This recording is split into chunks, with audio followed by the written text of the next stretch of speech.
Stay with us for the Great Starvation, when survival hung by a thread. Hey, time asleep, Sapiens. Tonight we enter a world where every sunrise is a gamble, and every icy gust is a reminder that you, your kin, and every creature sharing this planet are just one missed meal away from extinction.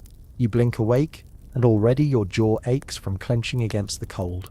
You might imagine yourself tough, but let's be real, you probably won't survive this, unless you master the art of scraping by, tooth and nail, through the Great Starvation. So, as you shiver under a threadbare mammoth hide, remember the game is simple.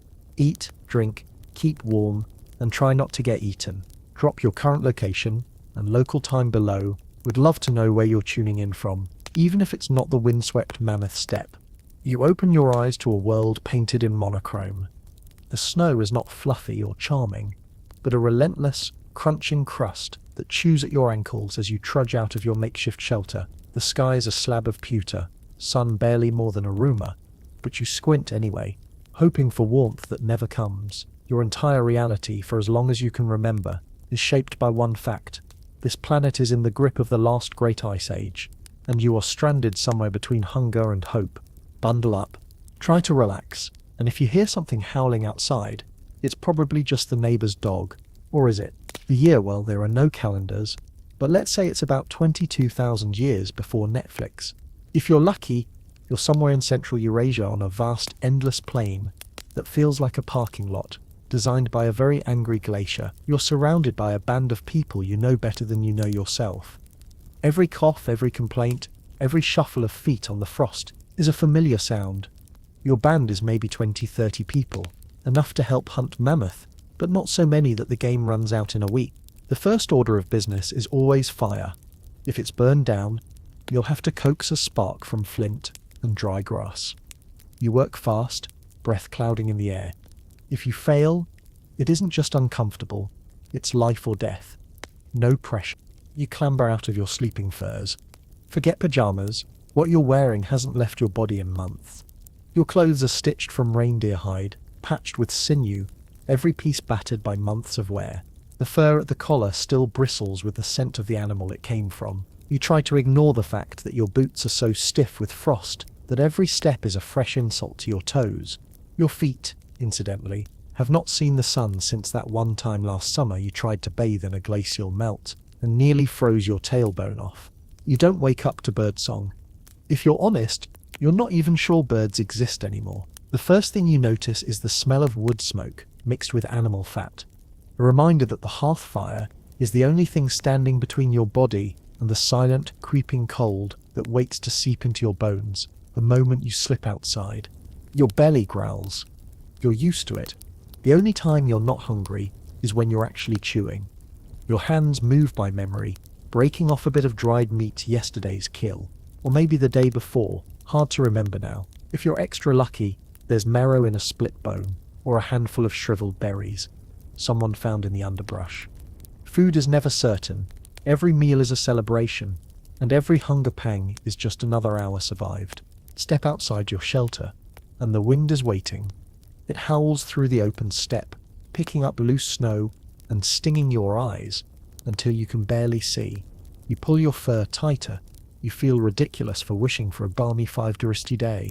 The ground is pitted with footprints from reindeer, wolves, your own people. Everyone is chasing the same thing: warmth, food, and survival. Scan the horizon. There are no trees here. Not really. At best, a few twisted shrubs peeking out of drifts. You don't have the luxury of building a log cabin. Your shelter is a low dome of mammoth bones and animal hides, cleverly layered with snow and earth to trap whatever warmth your fire can produce. Sometimes, if you're near a river, you dig down into the earth for a semi-subterranean hut. Either way, it's not glamorous. It leaks, it stinks, but it's home, or, more accurately, it's what stands between you and the elements. A distinction you never forget. Every sound carries. A bird's call, rare, but you'll chase it, because birds mean eggs. Maybe even a nest hidden somewhere. If you're unlucky, it's the shriek of a hunting cat on the wind. You've learned to pay attention to every sound, every shadow. The world is crowded, but not with people. It's full of things that want to eat you, or beat you to a kill, or just outlast you in this brutal contest. You hear laughter too, because what else can you do? Someone tells a joke about a mammoth stepping on their foot. It was a crushing experience. You groan, but it's the best medicine you've got. Even here, in the jaws of the Ice Age, humor is currency, sarcasm is a survival tool, and you wield it with pride. Take a look around at your family. The old man, probably 40, but he feels ancient, winces as he stands, knees swollen from years of cold and travel. The kids bicker over a strip of meat, the youngest rubbing frostbitten fingers, still learning not to cry, because tears just freeze. Your closest friend coughs, the dry, hacking sound that never really goes away during this endless winter. Let's talk about the menu. Mammoth, reindeer, bison, and on the worst days roots so tough you consider just gnawing on your boots instead. Hunting is always risky. One slip, and you could be the meal. If you're gathering, you're digging in snow with numb fingers for bulbs or the odd frost-hardened berry. Water is another constant hassle. Melted snow works, but it takes time. And you can't always trust the ice not to hide a river's edge. More than one unlucky soul has vanished with a splash and a scream, never to return. You get creative? Sometimes you chew on pine needles just for a hint of vitamin C, or scrape lichen from rocks, hoping it's not the kind that will send you running for the nearest bush, assuming there are any bushes. You're not alone out here. Sure, there are other humans, but most of your neighbors have 4 legs and a very large set of teeth. Wolves stalk the edge of your camp, watching for weakness. Once you saw the shadow of a cave lion. So huge and silent you still have nightmares about it. Hyenas are the worst. They never quit, and their laughter is the soundtrack to your sleepless nights. Fire is your fortress. You crowd around it, rubbing hands, sharing stories. The smoke clings to your hair and hides the scent of fear. You learn to trust your group. Everyone has a job. The best hunter leads the way. The sharpest-eyed child spots tracks in the snow. Even the frailest elder, with trembling hands, is a living library of don't do this, unless you want to end up like Uncle Bormy. He rests in the stomach of that saber-tooth. You travel by necessity. Food disappears fast. When the reindeer move on, so do you, packing everything you own on your back. Sometimes you leave behind things you love. Tools, bits of bone jewelry, a favorite blanket. It hurts. But the rule is clear. Anything that can't walk doesn't make the journey. The land does not forgive sentimentality. Nights are long, punishingly so. For months at a time, darkness stretches out, and the only way you keep track of days is by the rhythm of hunger and the pattern of dreams. You grow used to hearing the wind's lullaby, the crunch of snow under someone's restless feet, the distant boom of ice cracking on a far-off river. Sometimes you find animal tracks leading right up to your door. Once you discover a wolf cub curled in the ashes of your fire pit, half-starved but alive. Against better judgment, you feed it. Years later, that wolf's descendants will sleep at your feet, warming your toes, part of the strange unspoken truce between your kind and theirs. Sleep comes in fits and starts. You share body heat with your group, trying not to kick anyone in your sleep. You wake to frost on your eyelashes, sometimes to a blanket of new snow covering the entrance. You dig out, grumbling, grateful for the excuse to move your aching limbs. Occasionally, you glimpse the northern lights, swirling green and purple across the sky. Even now, you pause, breath steaming, and let yourself marvel for a moment. Someone always whispers a story. The ancestors are speaking. The sky is alive. You want to believe them, if only because it makes you feel a little less small. Before you even sit up, the ache in your stomach reminds you hunger is your alarm clock, and it never fails. This is not the polite sort of hunger that reminds you it's lunchtime. No, this is the sort of gnawing emptiness that wraps itself around your bones, a familiar, unwelcome companion. Every morning you wake with the same question scratching at the inside of your skull. Will you find food today? Will it be enough for everyone? Or will you, like so many others, tighten your belt and go to bed with nothing but hunger to hold? You rub your eyes, brush the sleep from your hair, well, not so much hair as matted helmet, and listen. Your group is stirring, each person running through their own rituals of endurance. Someone's gnawing on a strip of frozen meat, chewing so hard you worry their teeth will snap before the sinew gives way. The old woman in the corner is already sipping from a horn filled with last night's melted snow. A child mutters about dreams of feasting on sweet roots and summer berries, earning an eye roll from his older brother. Dream on, kid. You drag yourself to the fire and kneel beside it, poking at the coals, coaxing them back to life. Every scrap of fuel is precious. A handful of twigs, the splintered remains of an old antler, a twist of dried moss. When you're desperate, even animal dung will do. Try not to wrinkle your nose. Smoke curls into your face and you cough. Not for the first time, but you're used to it. It's a small price for warmth and boiled water. Breakfast, if you can call it that, is communal and meagre. The group gathers in a lopsided circle, sharing out the spoils of yesterday's effort. Sometimes it's a knucklebone, cracked open for marrow, the tiniest glob of fat to slick your lips, maybe a clutch of hard, sour berries, or, if someone was lucky, a handful of stringy rabbit meat. The children go first, but it's an open secret. You all keep an eye on the oldest and weakest. They get an anta scrap, slipped from hand to hand, in a sleight-of-hand trick that's part mercy, part insurance policy. No one wants to be the reason the group loses its living encyclopedia. You eat quickly, talking in whispers, half from habit, and half because you don't want to remind your stomach of what little it's getting. There's no such thing as full, just not quite empty. Then the plans begin. Who's going out? Who stays to mind the fire, tend the young, scrape hides? Everybody counts. Even those who limp or cough or can barely lift a stone knife. Everyone works. It's the only way anyone stands a chance. You're part of the hunting group today. You pull on your stiff, patched boots, flex your aching fingers, and tuck a flint blade into your belt. No spears left, not after last week's disaster with the aurochs. The memories come back in flashes, the rush of hoofbeats, the spatter of blood. The moment you realized your precious spear had splintered beyond repair. No time to dwell. Hunger doesn't wait for regrets. Outside, the world is unforgiving. The cold licks at every bit of exposed skin. You scan the ground, searching for tracks. Your breath fogs the air, and you tuck your chin into your collar. Your hunting party. 5 strong, if you include the teenager who still trips over his own feet, fans out in a rough line. Every eye is sharp, every ear tuned to the faintest sound. A shuffle in the brush, the clatter of stone, the distant bark of a fox. You start by checking the traps. Simple snares set along animal trails, baited with scraps, so pitiful even a squirrel might think twice. Sometimes you get lucky. A rabbit, half frozen but alive, or a fat ptarmigan, with feathers puffed against the cold. More often, the traps are empty, or worse, tripped and left as a mocking reminder that you're not the only hunter in these woods. One of your companions lets out a hiss. He holds up a tiny vole, barely enough for a snack. The rest of you laugh, but it's not cruel. Even a mouse is cause for celebration. You trade jokes about splitting it 5 ways, then pocket it for later. Hunger teaches you to appreciate every morsel, no matter how humble. You move on, scanning for larger game. The hope always is for something big. A reindeer, maybe, or the ghost of a bison herd. The tracks are old, half blown over by last night's snow.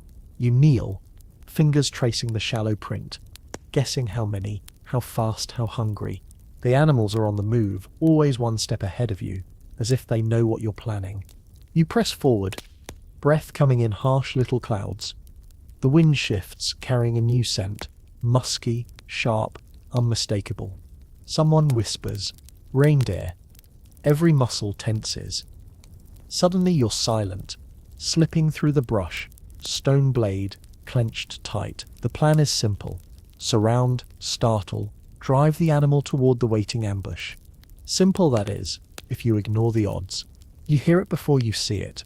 A snort, the crunch of hooves, a flash of brown against the white. Your heart pounds. For a moment you're not a person but a predator. Every sense tuned to the chase. You leap forward, yelling, waving your arms. The animal bolts, of course it does. You give chase, legs pumping, lungs burning, all thoughts wiped clean by the surge of hope and hunger. But luck is not with you. The reindeer outpaces you easily, disappearing into a thicket of willows. You stand there, panting, blade useless at your side, the taste of failure bitter on your tongue. No one blames you. The group regathers, quiet, picking twigs from hair and ice from brows. You share a joke about reindeer being faster than your last date. Humor again, because what else is left? You switch tactics. If the big game won't come to you, maybe something smaller will. You break off, fanning out. Eyes peeled for nests, burrows, any sign of movement. The land is stubborn. But you are more stubborn still. Foragers in your group make do with what's available. They dig at the base of trees, searching for roots and bulbs. Some scrape bark from willows, bitter, but it fills the belly and helps with toothaches. You even eat the inner layers of pine, though it tastes like chewing an old boot. Not that you'd turn down the boot, honestly. Once someone found a stash of nuts left by a squirrel and you ate them raw, grinning through cracked lips. You check the river, hoping for fish. In the spring, you might set weirs or traps, hoping to catch something as it spawns. Now in the heart of winter, it's a chancy business. The ice is thick, and you break through with the butt of your blade, peering into black water. Sometimes you catch a sluggish trout, barely alive. More often, it's just another cold, wet reminder of how hard life can be. You head back to camp as the sun, if you can call it that, slumps toward the horizon. The shadows grow long. The temperature drops. You trudge through drifts, boots heavy, arms empty, or nearly so. The day's bounty, a vole, a handful of frozen berries, a strip of bark, a fish no bigger than your thumb. But even in failure, you find ways to laugh. Someone makes a show of presenting the vole to the old woman, who claps with mock delight. The children cheer for the heroic return of the great hunters. You accept your defeat with a wink and a shrug. What else is there to do? Back at camp, you join the others around the fire. Those who stayed behind have not fared much better. Someone managed to scrape together enough ice to melt for water. Another repaired a cloak, using thread unraveled from a tattered blanket. The children helped by not burning down the shelter, which in this world is basically a win. You share out the food, such as it is. There's no hoarding, no hiding. Everything is communal, jealously so. Once a man tried to keep a stash for himself. The next morning, he was gone, and nobody ever mentions his name. The meal is quick and silent. Everyone counts the bites, making sure the weak get enough. The children chew their food slowly, eyes wide, learning the lesson you already know by heart. You only eat what you can find, and sometimes not even that.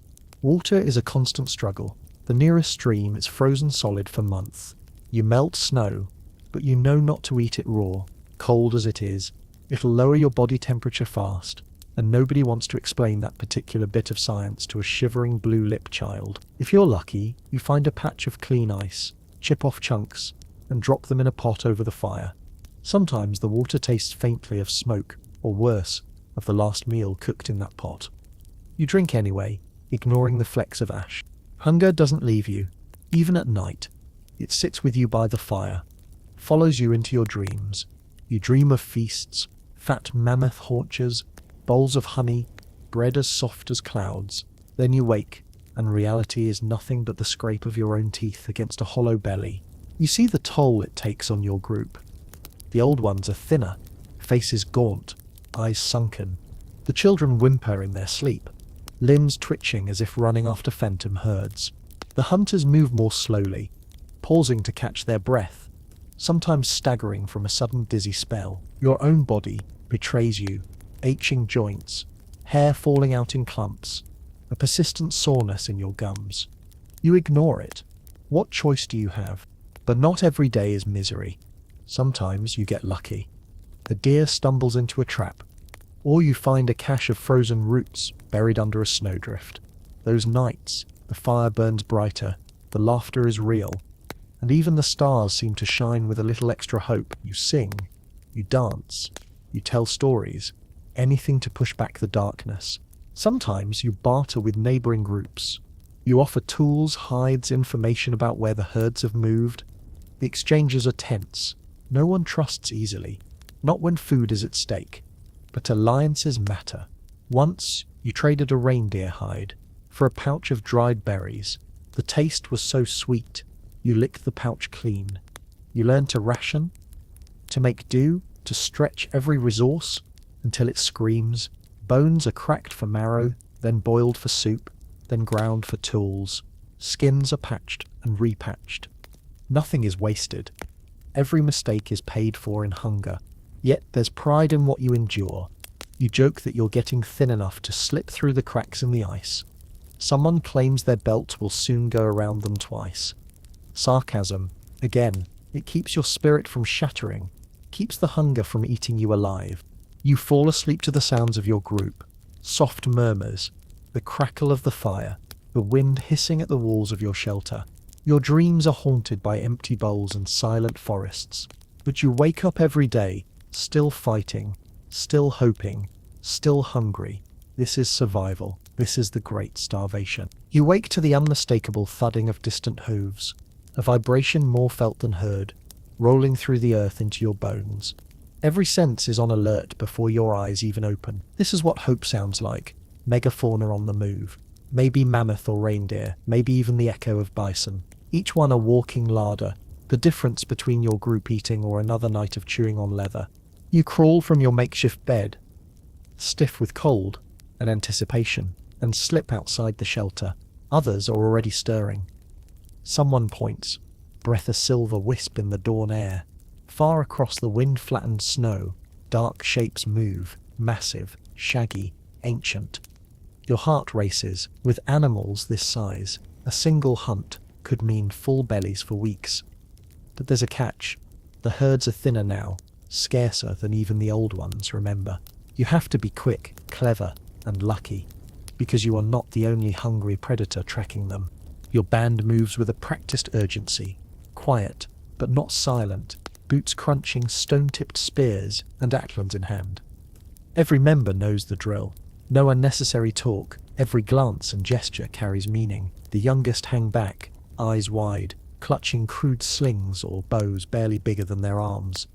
The old man with the twisted knee is the lookout, sharp-eyed and uncomplaining. It's a familiar ballet, everyone sliding into roles shaped by thousands of such mornings. You study the snow for tracks. Deep, wide impressions edged by frozen tufts of grass. Lines pressed by dragging bellies or great sweeping tails. You crouch, fingertips exploring the print. Still fresh. You catch a trace of musky scent. Mammoth. Almost certainly, the best days are when you spot dung, steaming in the cold.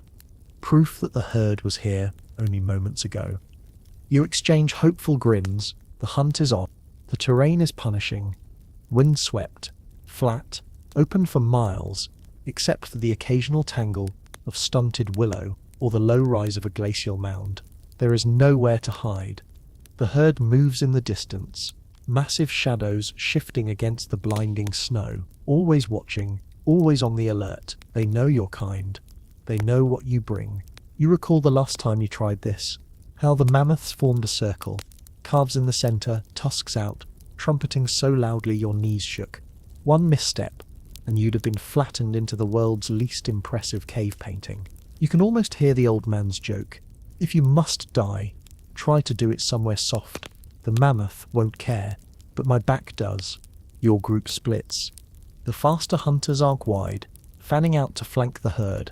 The rest crouch, waiting for the signal. Someone begins the approach, hunched and slow, weapon raised. Attention hangs over everything, sharper than a fresh-napped blade. Suddenly, one mammoth senses you. Its ears flick, trunk raised. It trumpets, a deep, mournful note. The herd shifts, nervous. You freeze, holding your breath, muscles coiled. One hunter gives the signal, a shrill bird call, and everyone surges forward, yelling and brandishing weapons. The goal isn't to kill outright, it's to panic the herd, split a weaker or younger animal from the rest. You scream yourself hoarse, legs pumping, snow exploding underfoot. It works, mostly. The herd wheels, massive bodies lumbering away, but one young mammoth stumbles, limping, falling behind. Your group focuses, closing in. The air is thick with the animal's fear, your own hope, the shared drive of hunger. You know this is dangerous. More than once, a wounded beast has turned, crushing everything in its path. But hunger outweighs fear. A volley of spears arcs through the air. 1, 2, 3. One finds its mark, sinking deep into the mammoth's shoulder. The beast bellows, blood steaming against the cold. It staggers, flailing, trying to rejoin the herd. But your group presses hard. More spears fly. A well-aimed stone from a sling cracks against its knee. The animal collapses with a crash, and your people descend in a chaotic flurry, each doing their grim part. The kill is a blur, knives flashing, hands slick with blood, the air thick with steam and shouted orders. You're exhausted, but elated. Adrenaline fights hunger, at least for a while. Everyone knows what to do. The meat must be cut quickly, before scavengers or rival groups catch the scent. Fat is precious, bones even more so. Someone starts slicing thick slabs of meat. Others scoop up organs, heart, liver, kidneys. Knowing these parts offer the most nourishment, a few jokes fly amid the frenzy. "Save me a tusk for my collection," one hunter yells, waving a bloodied hand. "Just don't trip and end up as mammoth pate," another shoots back. Even now, laughter is a shield against the darkness, against the ever-present hunger. As you work, the rest of the world does not pause. You keep an eye on the horizon, scanning for wolves, hyenas, or worse, other human bands drawn by the promise of fresh meat. The kill site is a beacon, a magnet for all things hungry and desperate. Already, a pair of ravens circles overhead, their harsh cries warning that company will soon follow. You carve quickly, every movement practiced. The smell of blood, once nauseating, is almost sweet now, a promise of calories, life, warmth. Fat is rendered into pouches, bones cracked for marrow, the skin peeled and saved for future clothing or shelter. Even the stomach is not wasted. Cleaned out, it might be used to carry water or stew. The intestines, if you're clever, can become cord or sausage casings. You know that every part of the animal matters. But the feast, if you can call it that, is short-lived. Already you can see the tracks of wolves threading the distant snow, shadows moving with calculated patience. You work faster. The sun has barely begun its weak climb above the horizon, but time is short. What you can't carry, you bury, marking the snow with crude signs to warn others. Though you know, deep down, that nothing goes uneaten here. You return to camp, loaded with meat, bones, fat, and hide, feet dragging with exhaustion and triumph. The mood in the shelter is instantly brighter.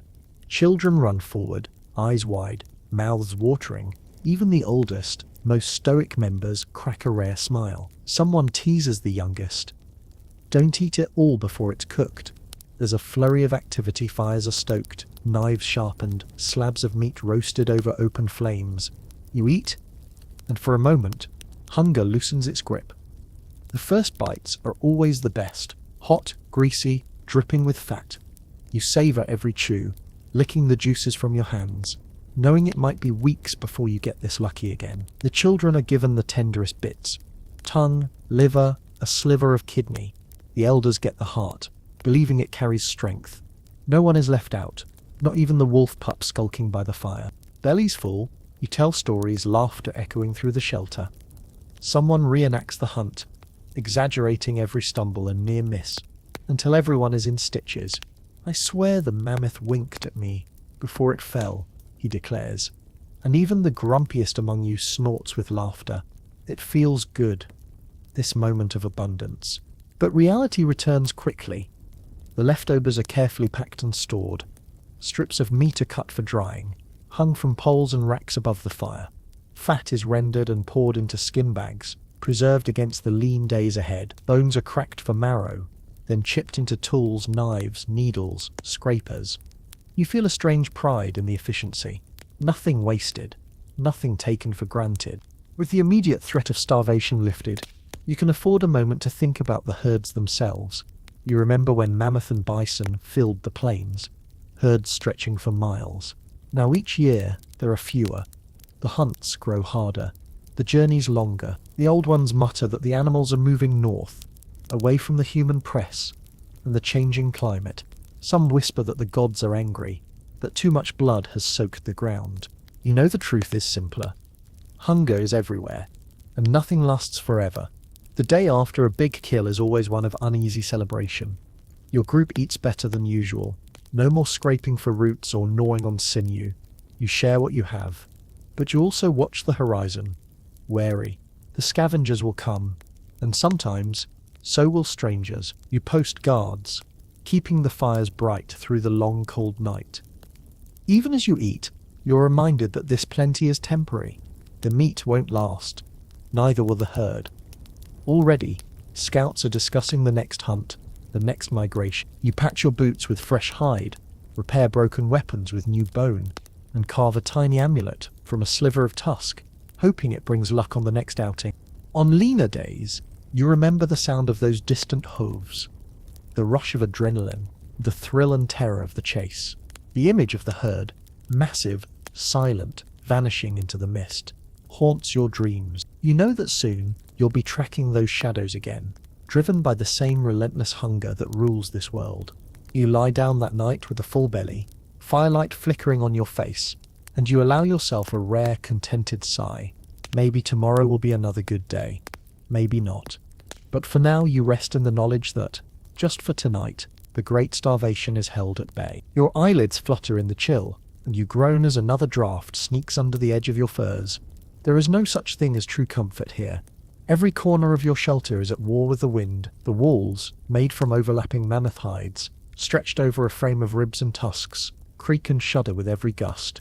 The ceiling is patched with whatever scraps you could scavenge: grass, sod, even tattered bits of old cloaks. You can hear snow hissing as it drifts over the roof, sifting into cracks, dusting your sleeping place with a fine, cold powder. The Ice Age never lets you forget where you are. When you step outside, the cold punches you in the teeth. Your nostrils sting. The hairs inside your nose freeze together. The air is so sharp it could cut glass, and it fills your lungs with a pain that's almost sweet. At least you're still breathing. You stamp your feet and flex your fingers, counting each one, glad they haven't blackened with frostbite. Not yet. The oldest woman in your group laughs. You complain about the cold now. Just wait till the wind changes. She always says that, and she's always right. Your clothing is your lifeline. You wear it night and day, rarely taking it off, even to sleep. Every piece is handmade from animal skins. The inner layers are soft, scraped reindeer hides, chosen for their warmth and the way they wick away sweat.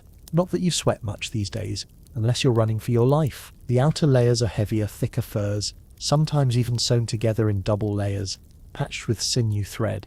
Your boots are stiff with ice, stuffed with dried grass or moss, anything to pad against the chill. You tie strips of hide around your wrists and ankles to keep the wind from sneaking in. The seams are always cracking, always need repairing. There is no such thing as fashionable. There is only not dead yet chic. Some nights you lie awake, counting the cracks in the roof, tracing the pattern of frost on the inside of your shelter.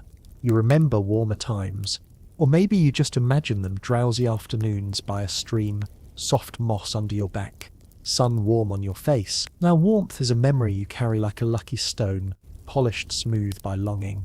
At night, everyone huddles together, crammed so close you can feel every twitch, every snore, every restless dream. You sleep in a heap, tangled like wolf pups, sharing warmth, trading complaints. Someone always kicks off their fur in their sleep and wakes up swearing, teeth chattering. There's a contest to see who can come up with the most creative curse against the cold. Points are awarded for creativity and volume, but deducted for waking the babies. Your fire is both savior and tyrant. It needs feeding constantly, and there's never enough fuel. You scavenge every bit of wood, every bone, every dried turd you can find. Sometimes, you even burn bits of old leather.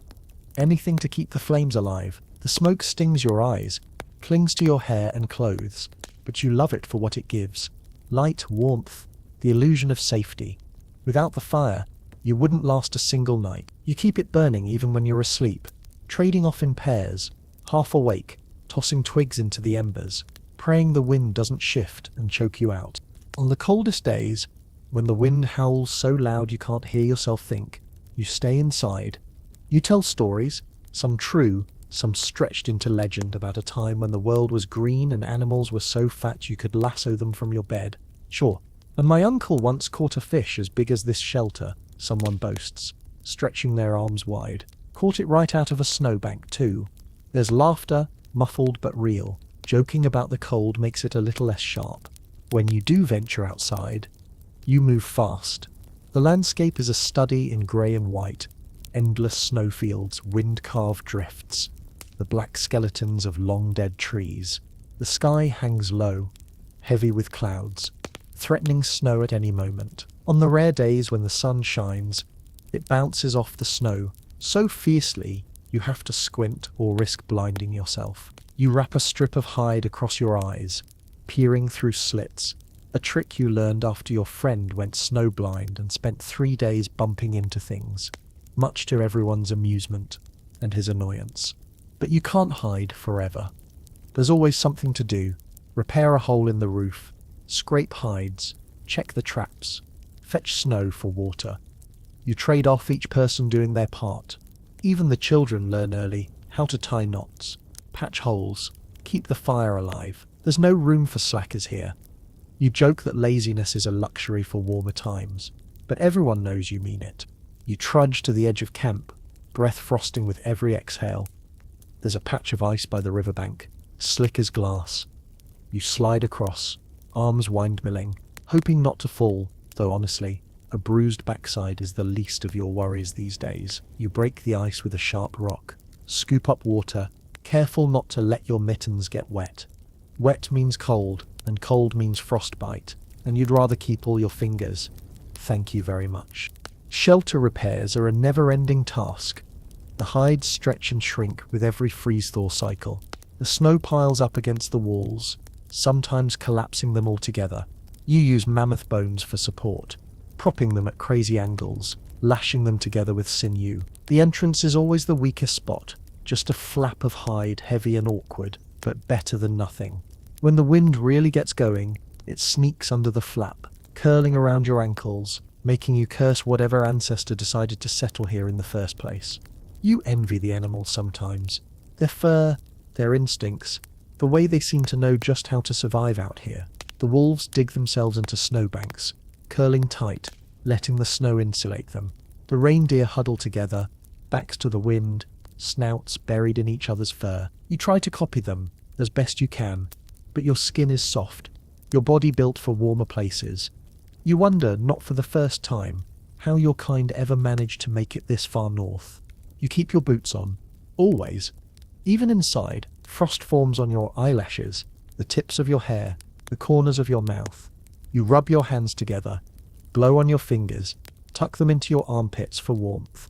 Someone offers you a bit of rendered fat, a trick for keeping the cold at bay, at least for a little while. You swallow it down, grimacing, but grateful. The taste lingers, greasy and sour, but you don't care. The cold does strange things to your mind. On the worst nights, you feel yourself drifting, thoughts fuzzy, limbs numb. Someone shakes you awake, forces you to move, to eat, to live. Hypothermia, you learn, is a sneaky killer. It creeps up when you least expect it, makes you feel sleepy and warm, just before it snuffs you out. The old woman tells a story about a man who stripped off all his clothes in the middle of a blizzard, swearing he was burning up. Found him the next morning, she says, shaking her head. Didn't even have the decency to freeze with his boots on. Some mornings you wake to find the world transformed. Snow has piled up so high, you have to dig your way out, carving a tunnel to the daylight. The landscape is blank and silent, every shape softened by drifts. You emerge blinking, brushing snow from your eyelashes, and look around. The river is gone, hidden under a thick crust of ice. The trees are bent and broken, branches glazed with frost. Even the sky seems frozen, clouds hanging motionless. There are good days, though. Sometimes the wind dies down, and the sun peeks through the clouds, painting the world in a brief, dazzling glare.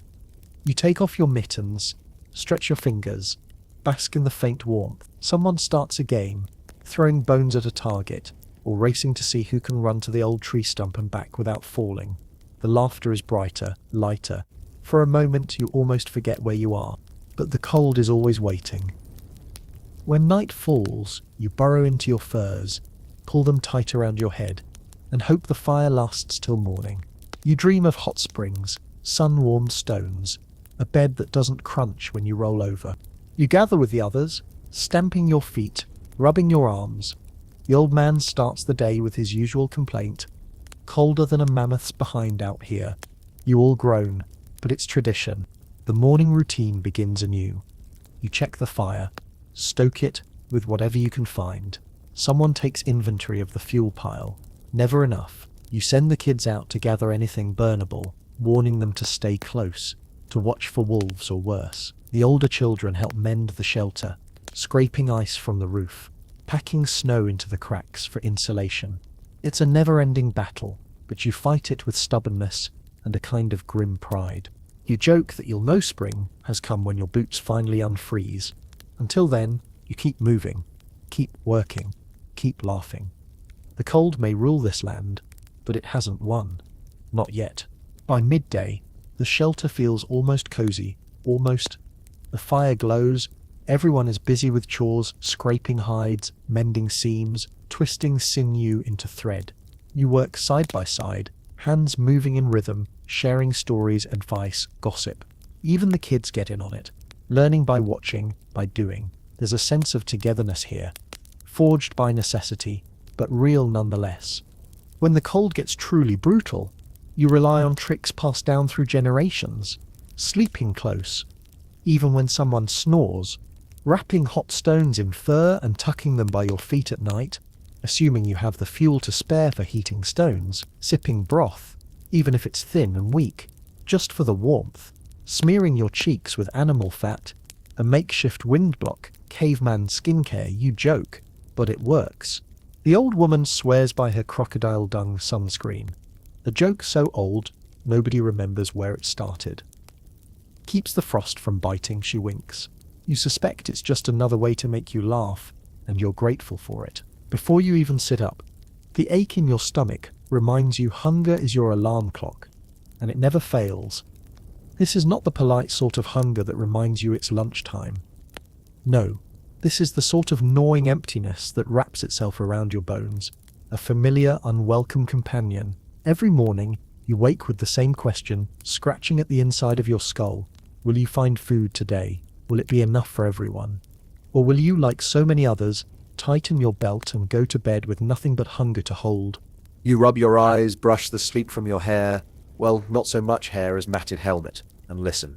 Your group is stirring, each person running through their own rituals of endurance. Someone's gnawing on a strip of frozen meat, chewing so hard you worry their teeth will snap before the sinew gives way. The old woman in the corner is already sipping from a horn filled with last night's melted snow. A child mutters about dreams of feasting on sweet roots and summer berries, earning an eye roll from his older brother. Dream on, kid. You drag yourself to the fire and kneel beside it, poking at the coals, coaxing them back to life. Every scrap of fuel is precious. A handful of twigs, the splintered remains of an old antler, a twist of dried moss. When you're desperate, even animal dung will do. Try not to wrinkle your nose. Smoke curls into your face, and you cough. Not for the first time, but you're used to it. It's a small price for warmth and boiled water. Breakfast, if you can call it that, is communal and meager. The group gathers in a lopsided circle, sharing out the spoils of yesterday's effort. Sometimes it's a knuckle bone, cracked open for marrow, the tiniest glob of fat to slick your lips, maybe a clutch of hard, sour berries, or if someone was lucky, a handful of stringy rabbit meat. The children go first, but it's an open secret. You all keep an eye on the oldest and weakest. They get an extra scrap, slipped from hand to hand in a sleight-of-hand trick that's part mercy, part insurance policy. No one wants to be the reason the group loses its living encyclopedia. You eat quickly, talking in whispers, half from habit, and half because you don't want to remind your stomach of what little it's getting. There's no such thing as full, just not quite empty. Then the plans begin. Who's going out? Who stays to mind the fire? Tend the young, scrape hides. Everybody counts. Even those who limp or cough or can barely lift a stone knife. Everyone works. It's the only way anyone stands a chance. You're part of the hunting group today. You pull on your stiff, patched boots, flex your aching fingers, and tuck a flint blade into your belt. No spears left, not after last week's disaster with the aurochs. The memories come back in flashes. The rush of hoofbeats, the spatter of blood, the moment you realized your precious spear had splintered beyond repair. No time to dwell. Hunger doesn't wait for regrets. Outside, the world is unforgiving.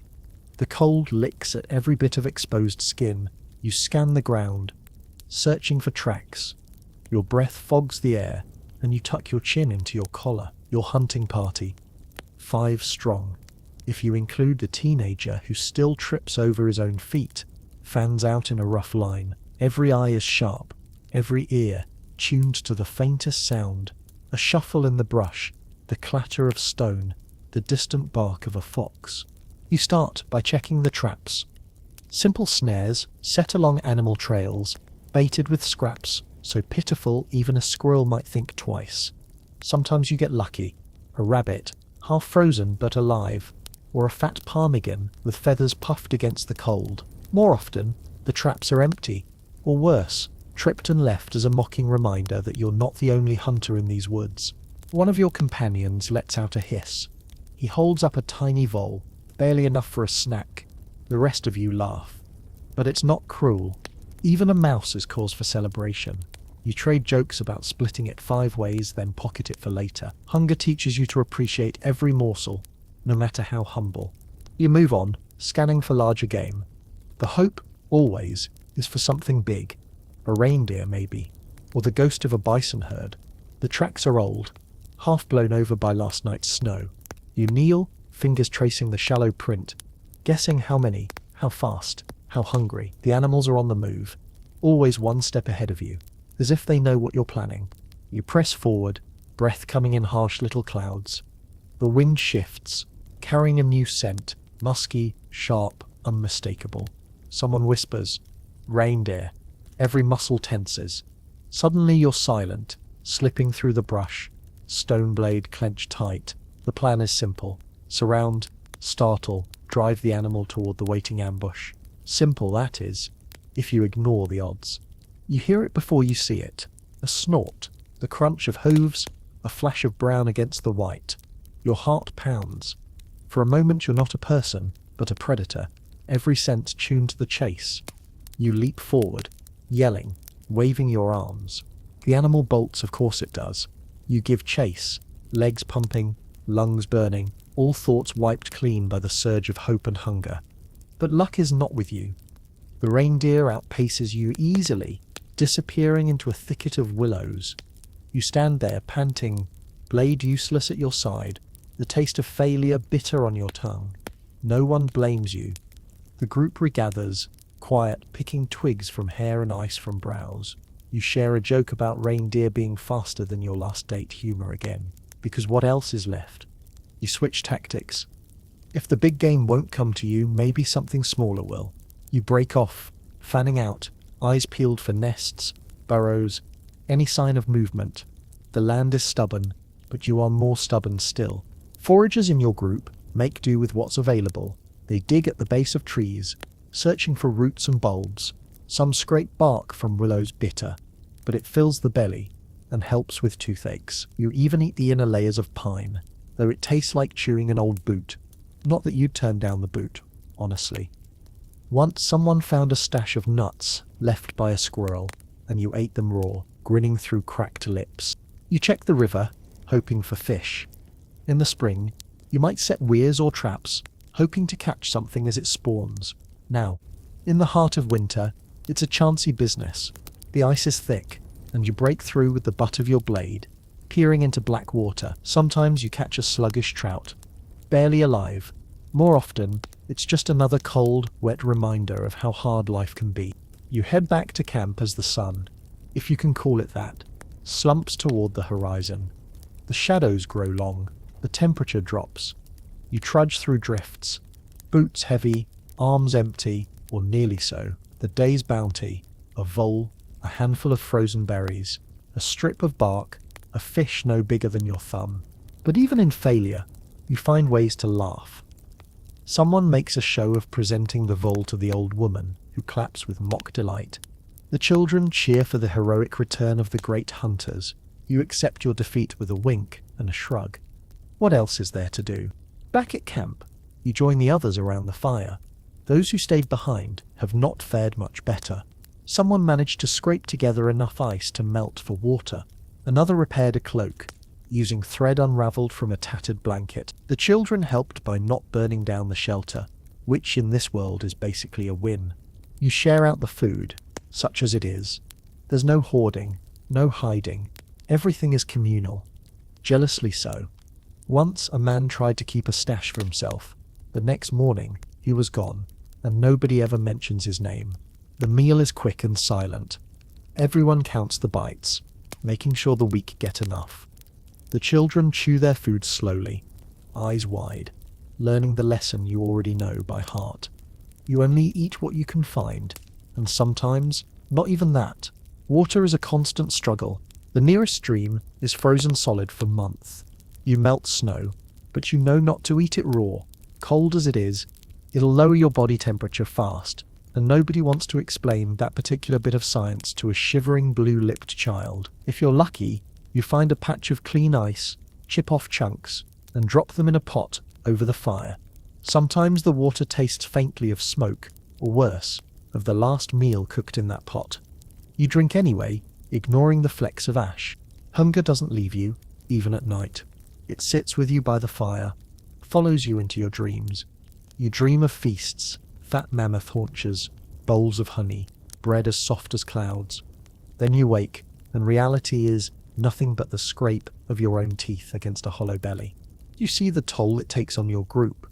The old ones are thinner, faces gaunt, eyes sunken. The children whimper in their sleep, limbs twitching as if running after phantom herds. The hunters move more slowly, pausing to catch their breath, sometimes staggering from a sudden dizzy spell. Your own body betrays you. Aching joints, hair falling out in clumps, a persistent soreness in your gums. You ignore it. What choice do you have? But not every day is misery. Sometimes you get lucky. A deer stumbles into a trap where you find a cache of frozen roots buried under a snowdrift. Those nights the fire burns brighter, the laughter is real, and even the stars seem to shine with a little extra hope. You sing, you dance, you tell stories, anything to push back the darkness. Sometimes you barter with neighboring groups. You offer tools, hides, information about where the herds have moved. The exchanges are tense. No one trusts easily, not when food is at stake. But alliances matter. Once you traded a reindeer hide for a pouch of dried berries. The taste was so sweet, you licked the pouch clean. You learn to ration, to make do, to stretch every resource until it screams. Bones are cracked for marrow, then boiled for soup, then ground for tools. Skins are patched and repatched. Nothing is wasted. Every mistake is paid for in hunger. Yet, there's pride in what you endure. You joke that you're getting thin enough to slip through the cracks in the ice. Someone claims their belt will soon go around them twice. Sarcasm, again, it keeps your spirit from shattering, keeps the hunger from eating you alive. You fall asleep to the sounds of your group, soft murmurs, the crackle of the fire, the wind hissing at the walls of your shelter. Your dreams are haunted by empty bowls and silent forests. But you wake up every day, still fighting, still hoping, still hungry. This is survival. This is the great starvation. It's early morning, and you're already hunched over a half-frozen hide, a tang of old blood and smoke in your nose, working your numb fingers along a seam. Another day in the Ice Age means another day of making the most out of almost nothing. The fire is barely more than embers, and the light is that weak, watery blue that never seems to promise much warmth. Someone nearby coughs, dry, raspy, never-ending. But you don't look up. You're threading sinew through holes you punched with a flint awl, the needle slippery and cold in your hand. If you lose your grip, it'll vanish into the snow, and you'll spend an hour crawling around, cursing your luck and the ancestors who didn't invent mittens sooner. Resourcefulness is not just a virtue here. It's the law. Every scrap, every bone, every splinter of antler or leftover sinew is potential salvation. Last night's feast, such as it was, is now this morning's toolkit. Ribs for digging sticks, shoulder blades for scraping hides, tiny bones for needles, gut for cordage. Nothing is wasted, because waste is weakness, and weakness, as you've learned, is an invitation for trouble. You look over at your companion, who is squatting in the corner, fashioning a crude blade from a flint core. The sound is as familiar as breathing. Tap, tap, snap, the sharp ring of stone on stone. You've both become expert at improvising tools from whatever the land provides. Knives, spear points, awls, scrapers, each one the product of endless practice, and often pure desperation. You chuckle quietly, remembering the time you tried to make a luxury spoon from a mammoth rib, only to have it snap in the middle of your first meal. You still use the broken half. It's good enough. Every member of your group is a maker in their own right. Some are better at fashioning points for the hunting spears.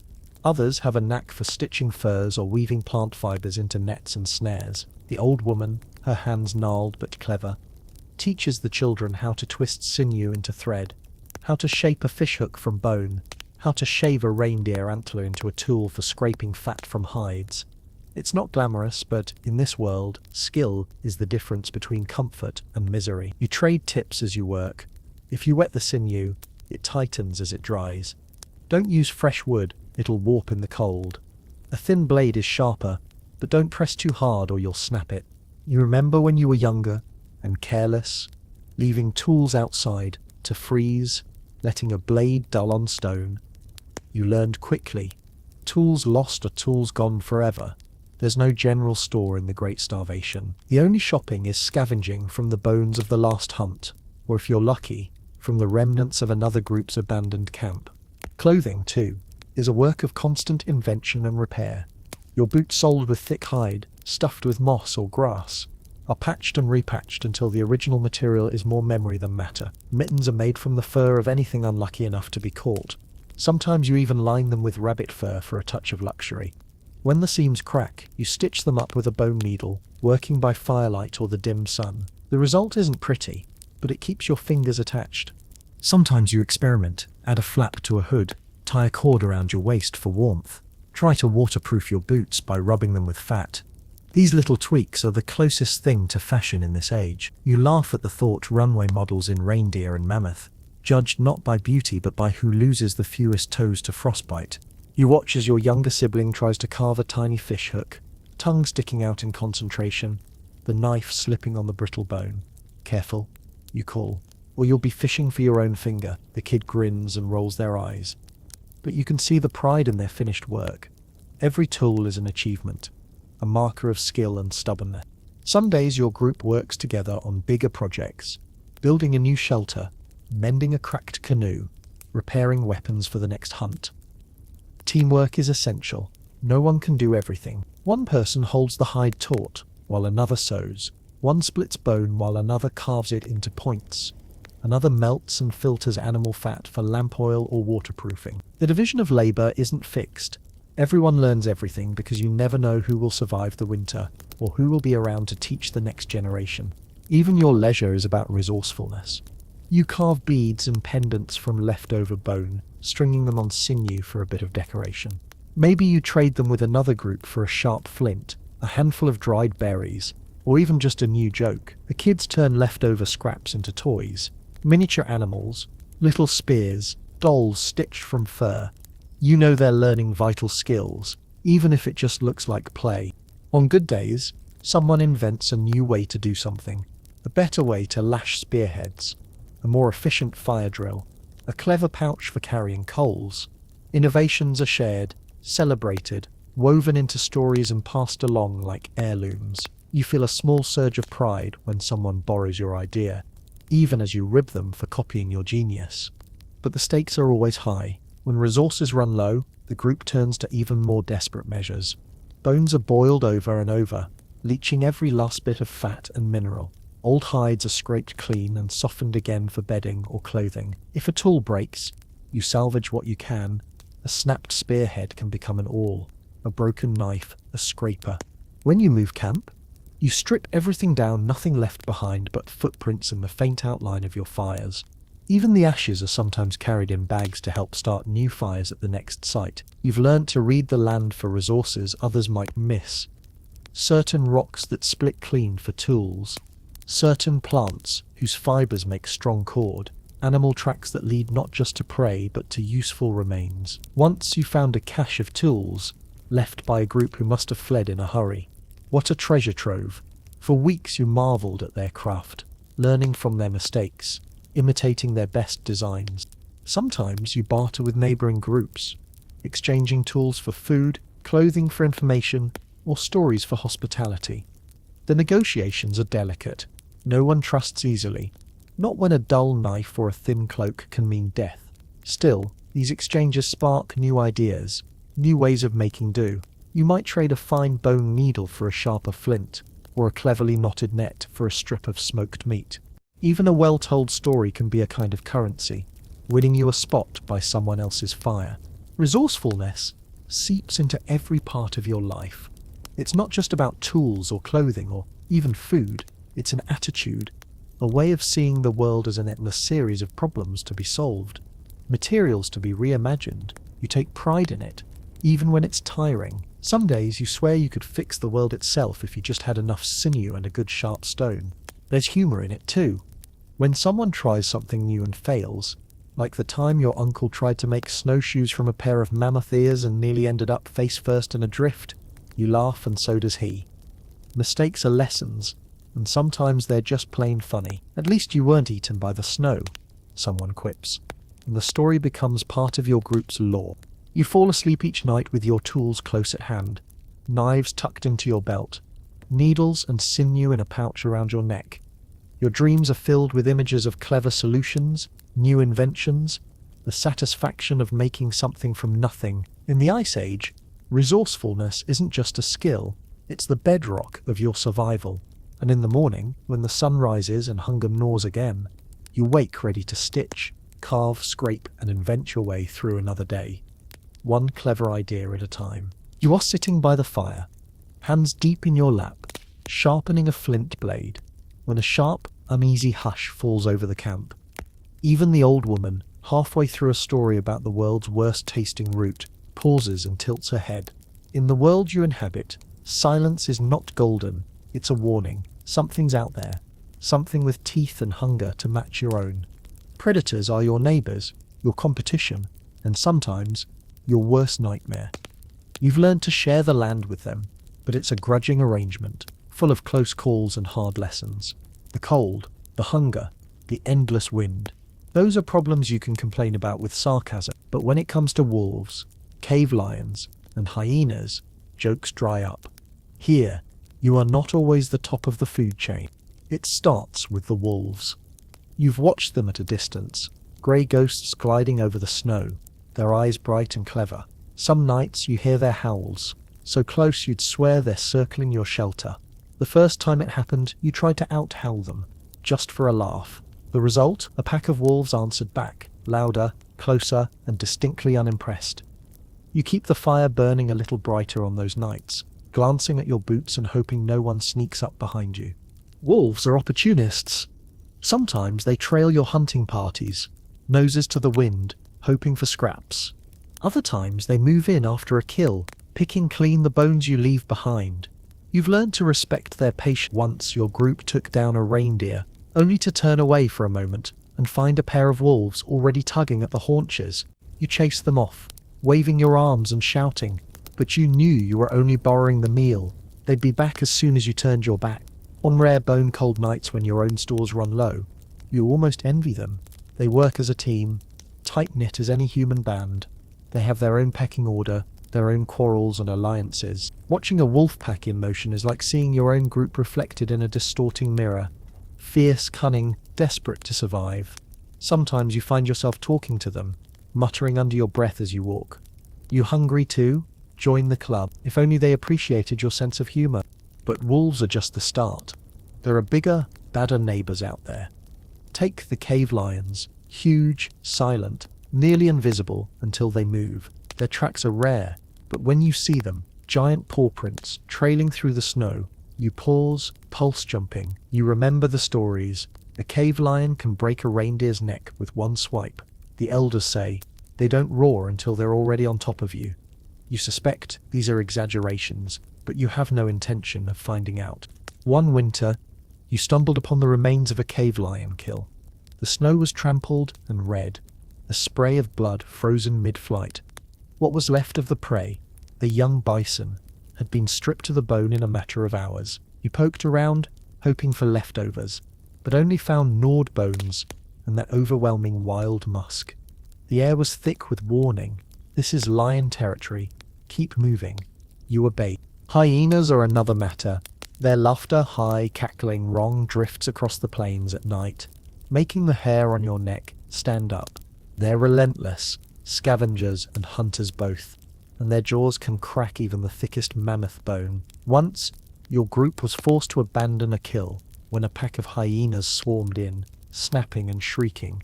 Unafraid of your shouts and brandished spears, you threw rocks and insults, both equally effective, but in the end it was their numbers that won out. You've learned to be vigilant. Every time you make a kill, someone stands guard, weapon at the ready. When you sleep, you post sentries, even if it means losing a few precious minutes of rest. You keep your shelters close together, fires burning. Dogs, when you have them, curled at your feet as an early warning system. Even children learn to read the signs: scat near the camp, fresh tracks by the river, the way the birds fall silent just before something dangerous arrives. Sometimes, the threat is more subtle.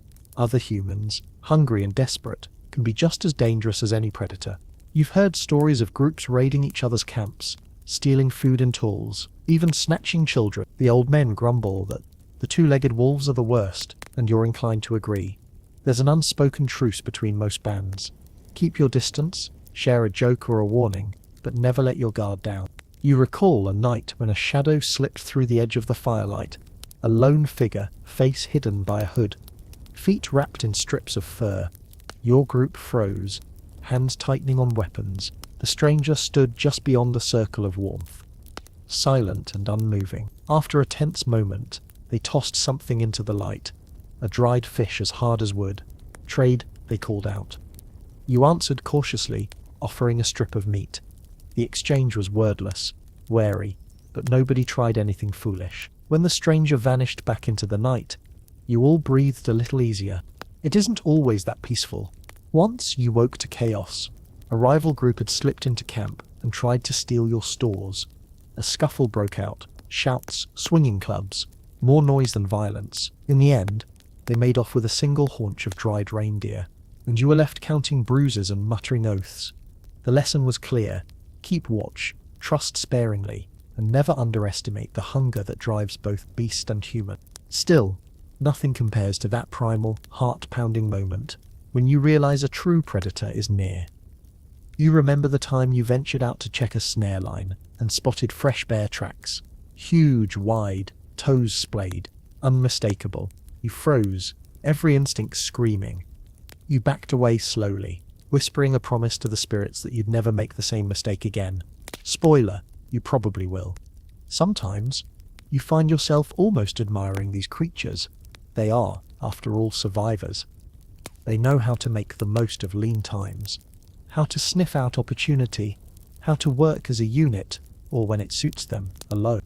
You feel a strange kinship with the fox that sneaks into camp, the hawk that circles above, the wolverine that raids your stash and leaves behind only teeth marks and attitude. Like you, they are just trying to make it through another day. You have your tricks too.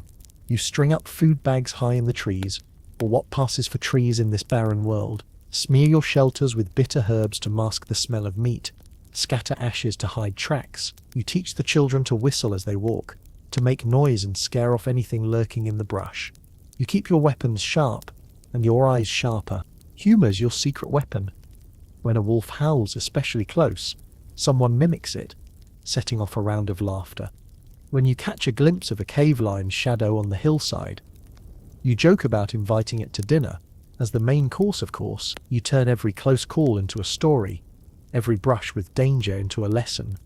Remember the time old San tried to outrun a bear, if only he hadn't been wearing 2 left boots.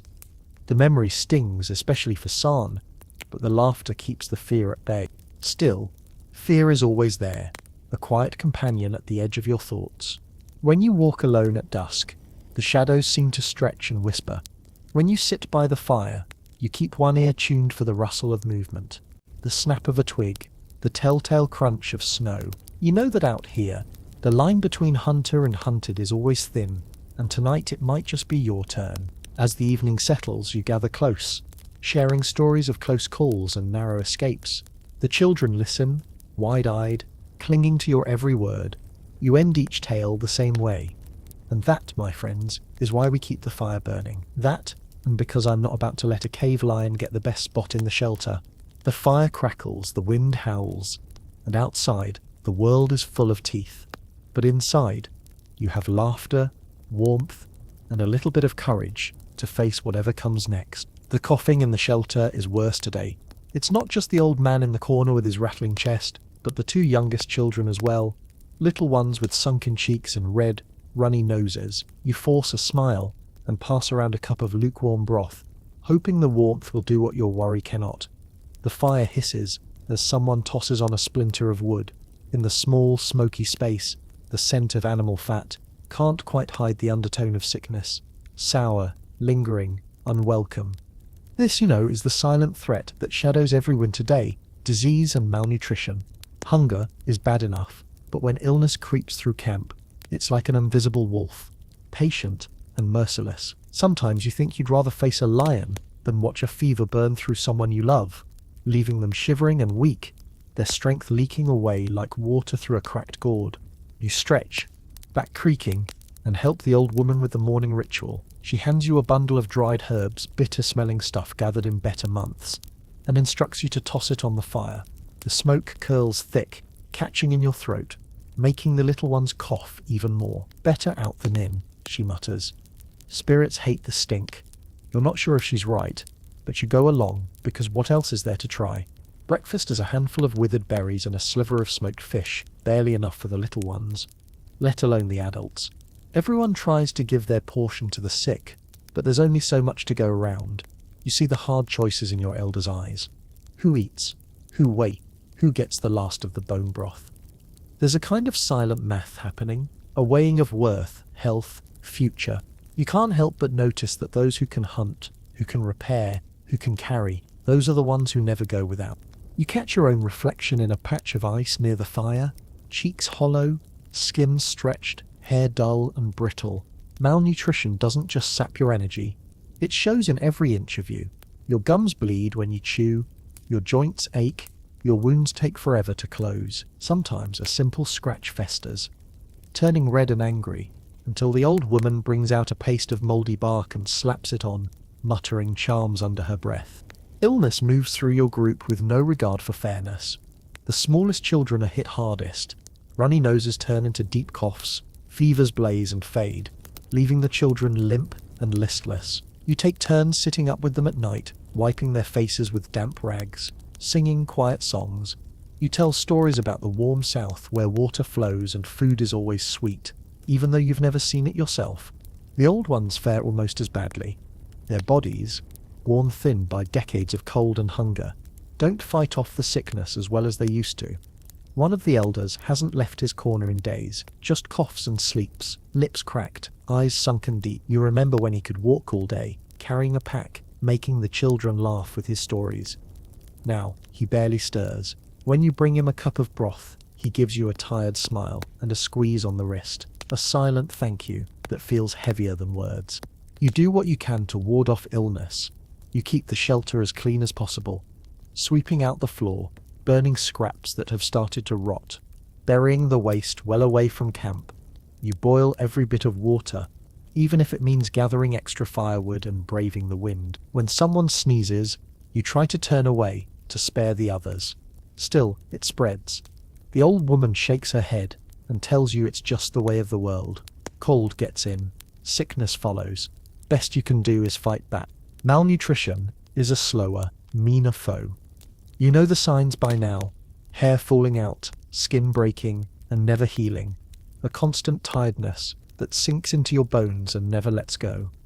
You notice your own nails have grown brittle, your muscles thinner, your mind slower to wake in the morning. It's not just you. Everyone in the group is shrinking, faces sharpening, clothes hanging looser. The only ones spared are the dogs, who get first pickings from the scraps and always seem to have more energy than the rest of you combined. Lucky mutts. You try to find food rich in fat, in whatever vitamins you can scavenge. Someone remembers a story about eating pine needles to keep the rot away from your mouth, and you start chewing them for their sharp, resinous taste. You scrape lichen from rocks, pluck the inner bark from trees, dig for roots frozen hard as stones. Sometimes you boil bones again and again, making broth so thin it's more hope than nourishment. Still, you drink it, imagining you can taste strength in every sip. Infections are the worst. They start small, a red bump, a swollen cut, a scratch that should have closed but instead grows angry. You've watched as these little wounds spread, swelling, filling with pus, sometimes running in thin red lines up arms and legs. The old woman does her best, applying poultices, lancing boils, whispering prayers. Sometimes it helps, sometimes it doesn't. More than once, you've buried someone who seemed fine just days before.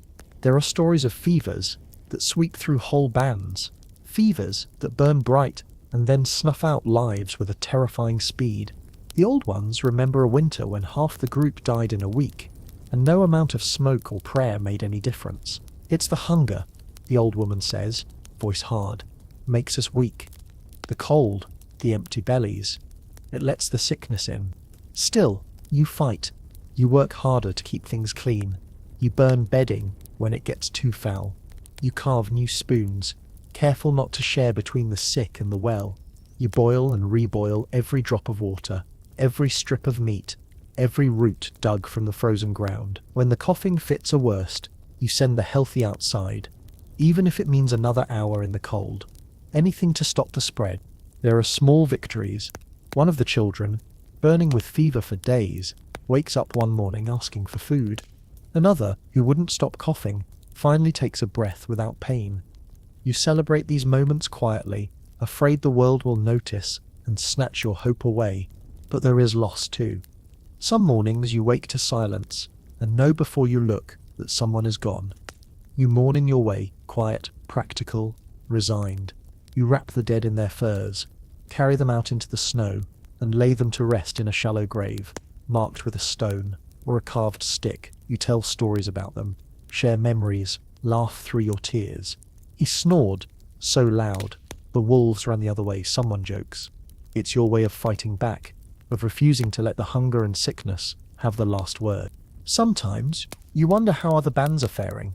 You meet them on the move, see the same signs in their faces, hollow cheeks, tired eyes, wounds that don't heal.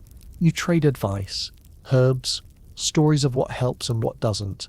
Boil everything, one woman insists. Eat the tips of pine branches. Find the green lichen, not the grey, says another. You take mental notes, try every remedy, every trick, knowing that most of them are as much hope as medicine. And yet, life stubbornly continues.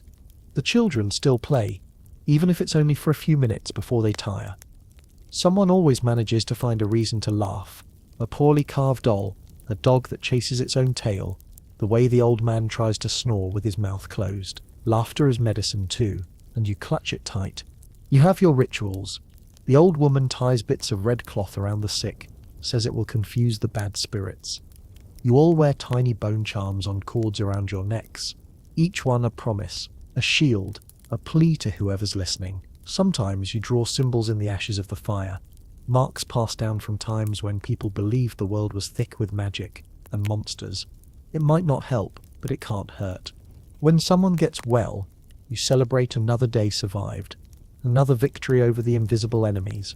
You save a special piece of fat, a hidden berry, something sweet if you have it. You give thanks to the ancestors, the spirits, the earth itself. You remind yourself that every life saved is a small act of defiance against the long, cold odds. But you never forget how thin the line is between sickness and health.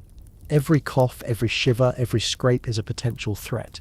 You become a watcher, always alert, always ready to spring into action at the first sign of trouble.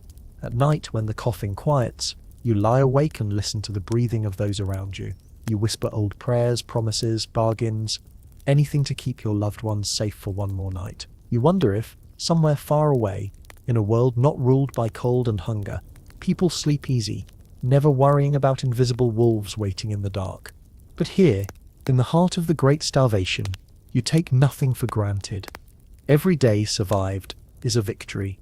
Every meal shared, every laugh, every story told, these are your weapons against the invisible threats. You fight on, stubborn and defiant, because that's what your people do. You survive. The wind howls again, rattling the patched hide over your shelter's doorway, and you brace yourself for another day of adapting, shifting and rebuilding. In this world, your shelter is never finished. Every season brings threats. A blizzard that piles snow so high you're digging your way out for hours. a thaw that turns the floor into a soupy, muddy mess, or a storm that tears away half your painstakingly stitched roof in a single angry gust. If survival is a skill, then learning to read the seasons and move with them is your art form. You roll out from under your furs, blinking away the sleep, and the familiar shiver runs up your spine. The fire has burned down to embers, casting just enough light to reveal everyone else curled in on themselves, huddling for warmth. The old woman is already up, poking at the edge of the roof with a stick, muttering to herself about leaks and lazy grandchildren. You grin, stretching stiff muscles, and look outside, just in time to see a veil of new snow hissing sideways in the wind. This is late winter, which means everything is frozen solid. The river is a broad, gleaming ribbon of ice, thick enough to carry your weight if you move carefully. In summer, you drink straight from the current. Now you have to chop and chip and melt every drop. On cold mornings, you envy the hibernating bears, snug and dreaming in their dens. Instead, you're stomping your boots to keep your toes alive, chewing a mouthful of cold, leathery dried meat, and planning the day's work with the others. The shelter is your first task.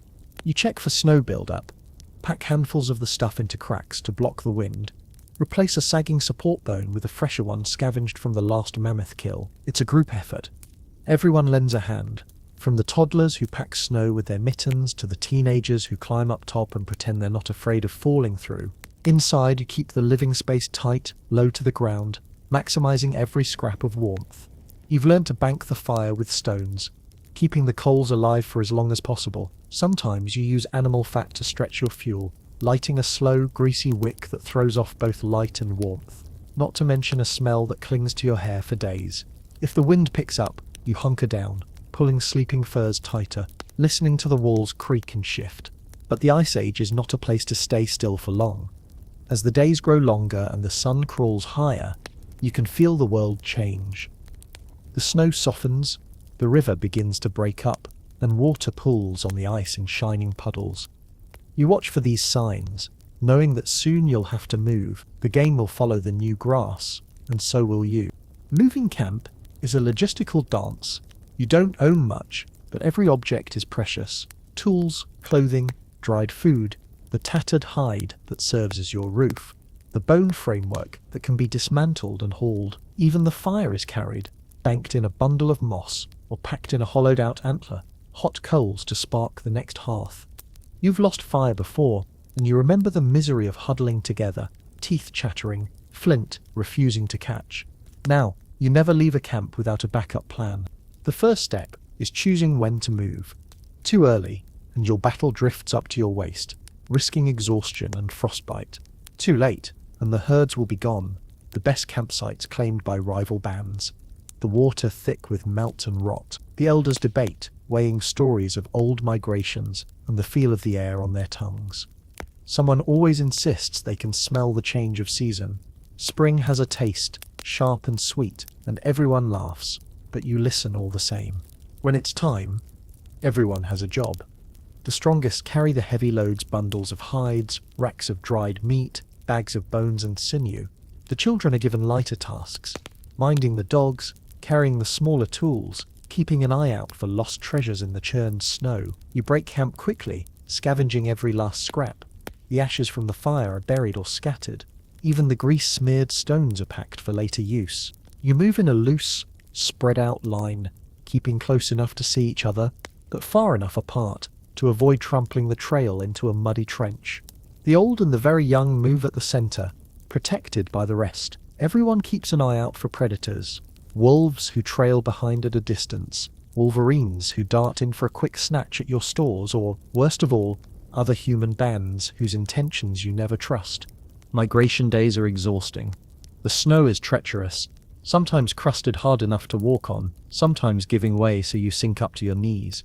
You sweat under your furs, then freeze the moment you stop moving. The sun is blinding, reflecting off the drifts in a million dazzling shards, so you shield your eyes with a scrap of hide, peering through slits cut just wide enough to see. You take breaks whenever you find a patch of shelter behind a stand of wind-twisted trees or in the lee of a hill where the wind can't bite. Someone hands around a pouch of water, another shares a strip of meat. You trade jokes about who will slip and fall next. 10 mammoth chips say it's you, cousin, and the children take turns sliding down banks, shrieking with laughter when someone lands in a pile of slush. Setting up camp in a new place is a whirlwind. You mark the best spot, somewhere close to water, but not so close you'll be flooded when the ice breaks. Somewhere with a little shelter from the wind, maybe a cluster of rocks to anchor the hide walls. The old men argue over where to place the fire pit, and the children start unpacking before anyone can agree. You set up the bones for the main frame, unroll the hides, and start the endless job of packing snow into the gaps. It's always a race. Before night falls, you want a roof over your head, a fire going, and food hung high to keep it safe from scavengers. Seasonal movement is more than a chore. It's a rhythm, a tradition, almost a ritual. With each migration, you remember other journeys. The time you got caught in a sudden blizzard and lost the trail for hours. The spring you followed the river and found a meadow full of wild onions, enough for a week of feasting. The year you arrived too late and had to beg for shelter from a neighboring band, swallowing your pride with every mouthful of borrowed stew. You learn the patterns of the land, which paths thaw first, where the herds tend to cross, which valleys hold the last, stubborn patches of ice even when the world is turning green. You measure your progress by landmarks, a particular boulder, a stand of stunted trees, a series of wind-carved drifts that always seem to point the way. The elders recite stories to keep everyone's spirits up, warning about the spot where the snow hides a stream, or the hollow where the wind will strip you bare. When you're lucky, migration brings bounty. You find signs of animals, fresh scat, deep hoof prints, the faint thrilling marks where a herd passed just hours before. Everyone's energy lifts, eyes wide and hopeful, and the old women start making plans for a feast. On the best days, you stumble on the remains of someone else's kill, enough scraps to boil into soup, maybe even a bit of marrow left in the bones. But not every move is easy. Sometimes, a storm blows in and traps you halfway, forcing everyone to huddle under a makeshift shelter, pressed together for warmth. Other times, the river rises too fast, and you lose a pack to the swirling current. You've had close calls, children slipping on the ice, a dog vanishing into a snowdrift, someone falling ill with a fever just as you break camp. In those moments, the group tightens, rallying around whoever needs help, sharing burdens, whispering encouragements, and the occasional threat to throw a particularly whiny cousin to the wolves, just for laughs. When you finally reach the new camp, exhausted and hungry, you set about making it home again. You mend what was damaged in the move, you scout the area for fresh resources, wood for the fire, stones for tools, water, and if luck is really on your side, the first green shoots pushing up through the thawing earth. The world feels full of promise and risk all at once. You know that as soon as you settle, the cycle will begin again. Hunting, foraging, repairing, preparing for the next move. Your shelter evolves with the seasons. In deep winter, you build it low and thick, insulated with snow and extra hides.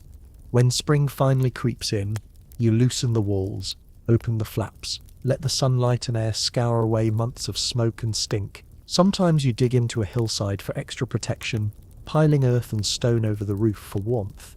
In summer, if you're lucky enough to see it, you might even sleep outside under the stars, rolling out furs on soft grass, dreaming of a world without walls. Mobility is your salvation. You've heard stories half true, half wishful, about people who tried to stay put, only to starve when the game moved on, or to be buried in a sudden flood of meltwater. The land demands movement. And you answer, learning to travel light, to pack quickly, to turn any place into a home at least for a little while. You look at the children, racing around the new camp, and hope they'll remember these lessons. How to read the wind, how to pick the best shelter, how to carry the fire from one world to the next. You know that for now, the only way to outrun the great starvation is to keep moving. Always a step ahead of hunger, winter, and the long, hungry night. You wake with a start. The dream lingers. Spirals of color, painted on stone, flickering shadows of hands waving, antlers crowned with fire. For a moment, you're unsure if you're still dreaming, or if you're lying awake in the thin pre-dawn light. The world is hard, and your bones are sore, but inside you, something bright refuses to be crushed by cold and hunger. You nudge your companion and mutter, "Did you hear that singing last night?" They just grunt and roll over, but you know you weren't the only one who felt it. Hope is stubborn. and in the Great Starvation, it takes every form it can find. Today is a day for stories, for ritual, for the small magics that keep your family's spirits alive. The old woman, the same one who scolds, jokes and grumbles, announces it as soon as she sits up, rubbing her knees. "It's a good day to speak to the spirits," she says, eyeing the sky through a hole in the hide. "Maybe they'll put a fat reindeer in our path." You suspect she'd say that even if the sky was on fire, but no one argues. You all crave a little luck. The little ones are restless. They always are, when food is tightest, when the cold bites deepest. You remember being like them, believing that singing or dancing or whispering charms could bring food warmth, or make the sun stay just a little longer above the horizon. Now, you're older, you're skeptical, but you play along. Who are you to challenge a ritual that helps a child sleep or an old woman smile? You follow the old woman to the edge of camp, where the wind has swept a patch of ground clear of snow. Here you help her draw shapes in the dirt, spirals, circles, stick figures with antlers and spears. She chants quietly, her voice low and throaty. The children imitate her, giggling, drawing their own shapes. Some use bits of charcoal from the fire, others trace lines with pointed sticks. It's part play, part prayer, and part defiance. You may be hungry, but you're not beaten. Storytelling comes next. It always does, especially when the weather is too foul for hunting. Everyone gathers around the fire, knees pulled to chests, and waits for the old woman to begin. Her stories are familiar, but that's what makes them magic. She talks of a time when mammoths were everywhere, when people could pluck berries without fighting off wolves, when the rivers ran sweet and thick with fish. You roll your eyes, but you listen. The stories remind you who you are and why you fight to survive. Sometimes, the stories are lessons in disguise. The tale of the boy who stole from his own camp and was carried away by the wind. Everyone knows it's a warning against greed. The one about the girl who helped a wounded wolf and was later saved by the animal's family. A reminder that kindness even here can be repaid. Even the children know the difference between a real memory and a lesson dressed as a legend, but the stories stick all the same. There are rituals too, woven into the rhythm of each season. You mark the new moon by painting your faces with clay and ash, singing the songs the elders taught you. You hang small tokens, animal teeth, carved stones, bits of coloured thread from the trees near camp, hoping to ward off bad luck. When someone is sick, the old woman circles the shelter with burning herbs, trailing smoke and chanting under her breath. You're not sure it works, but you notice that people seem to breathe easier when the rituals are done. The cave is the holiest place of all. Not every group has one, but you're lucky. Yours is a low opening near the river, hidden by a fall of rocks, on special days, or when things feel especially dire. You all troop inside, carrying bits of ochre, sticks of charcoal, and chunks of soft limestone for carving. The air inside is cold, but it smells of earth and old stories, and the echoes make every sound seem sacred. Inside, the walls are covered in images. Bison charging, mammoths rearing, people dancing and hunting, mysterious shapes whose meanings are lost to time. The elders claim that every mark has a purpose, to ask for luck, to remember a hunt, to keep the spirits happy. The children add their own handprints, pressing paint-soaked palms against the stone, giggling as they leave their mark. You watch your own hand, strong, scarred, but still capable of making magic. Someone starts a chant, low and rhythmic, and others join in. The sound bounces around the cave, building and swelling. You feel a prickling at the back of your neck, a sense of being watched, not by anything in this world, but by the spirits of those who came before. For a moment, you feel powerful. You are not just surviving, you are remembered, you are connected, you are part of something bigger than hunger or cold. When the ritual ends, you all file out, blinking in the light. The children race ahead, full of borrowed courage. The old woman lags, pausing to touch the stone with her fingertips. You think about the pictures left behind, some new, some older than memory. You wonder if, long after you're gone, someone will see your mark and know you live. As dusk falls, you gather for the evening meal. What little there is, even tonight. The talk turns to omens, signs, small wonders. Someone claims to have seen a raven with a white feather, a good luck sign. Another swears the wind carried laughter, not howling. For the first time in weeks, the old woman scoffs, but you can see the hope in her eyes. Later, as you lie under your furs, the youngest asks for another story.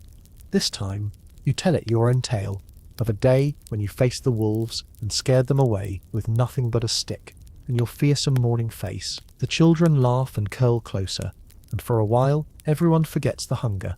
Belief is as essential as food here, maybe more so. You believe that the world will turn, that winter will end, that the spirits or gods or luck itself will take pity.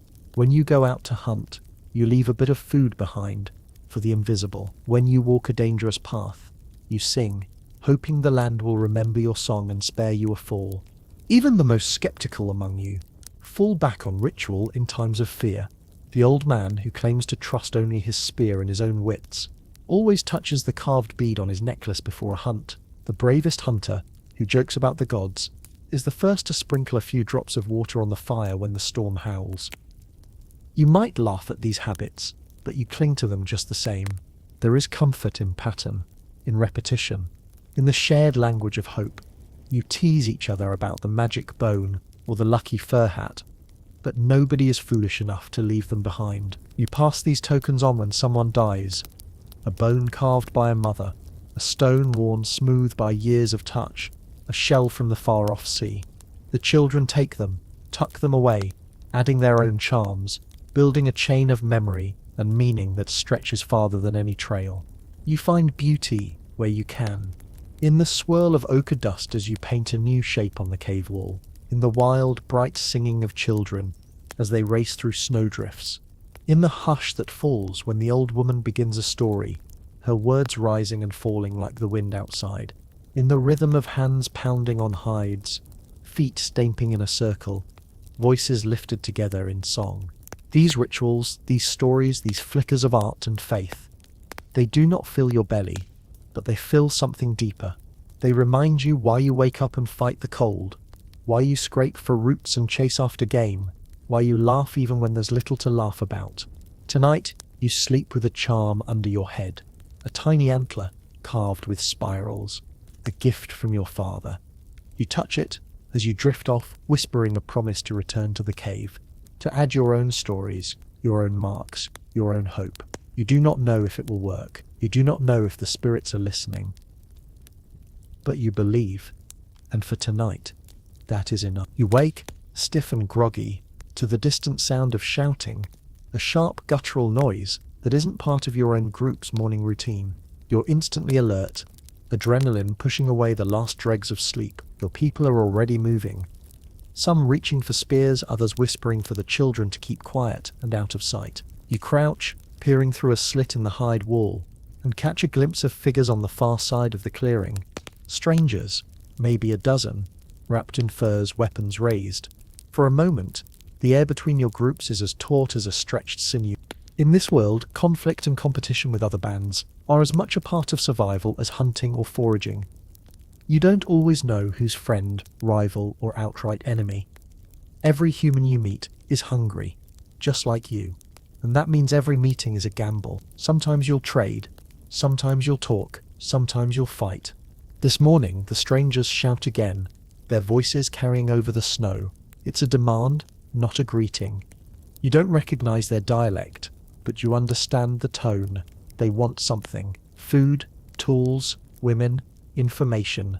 Maybe all of it. Your group's leader, an older woman with a scar down her cheek and a voice like gravel, steps out into the open, empty hands raised. You watch her with pride and a little fear. She survived more of these standoffs than you can count. But everyone is a risk. Negotiation starts. The two leaders stand a dozen paces apart, guarded by their own people, speaking in short, blunt phrases. Your group's children and elders keep to the back, hidden or huddled in the shelter. The air is heavy with possibility. Will this be a peaceful exchange or a prelude to violence? You know the drill. If things go bad, you'll grab the children and run for the river, using the trees and brush as cover. You've done it before. The first time, you were terrified, feet slipping on ice as you dragged a howling toddler away from the chaos. Now, you're practiced. Everyone is. The band's life depends on it. Today, luck is with you. Or maybe your leader is just that good. She offers a pouch of dried berries and a sharp flint in exchange for peace and distance. The strangers argue, glancing back at their own band, weighing options. For a tense minute, it could go either way. Finally, they accept. No smiles, no handshakes, just a terse nod, and then both groups back away. Your heart pounding so hard you feel it in your teeth. But it doesn't always go like this. You remember other times, a group arriving in the night, trying to steal your cache of dried fish. The shouting, the brief but violent clash, clubs and stones, and the flash of teeth in the torchlight. You lost 2 spears that night, and an older cousin limped for weeks after a blow to the leg. The thieves got away with little, but it was a reminder that peace is fragile, trust a luxury. Sometimes conflict is even closer to home. Jealousies simmer over food, over who gets the warmest sleeping spot, over who leads the hunts or chooses the camp's next location. Rivalries fester. The 2 best hunters eye each other warily, each convinced they'd be a better leader. 2 families argue over a bone needle, accusations whispered in the dark.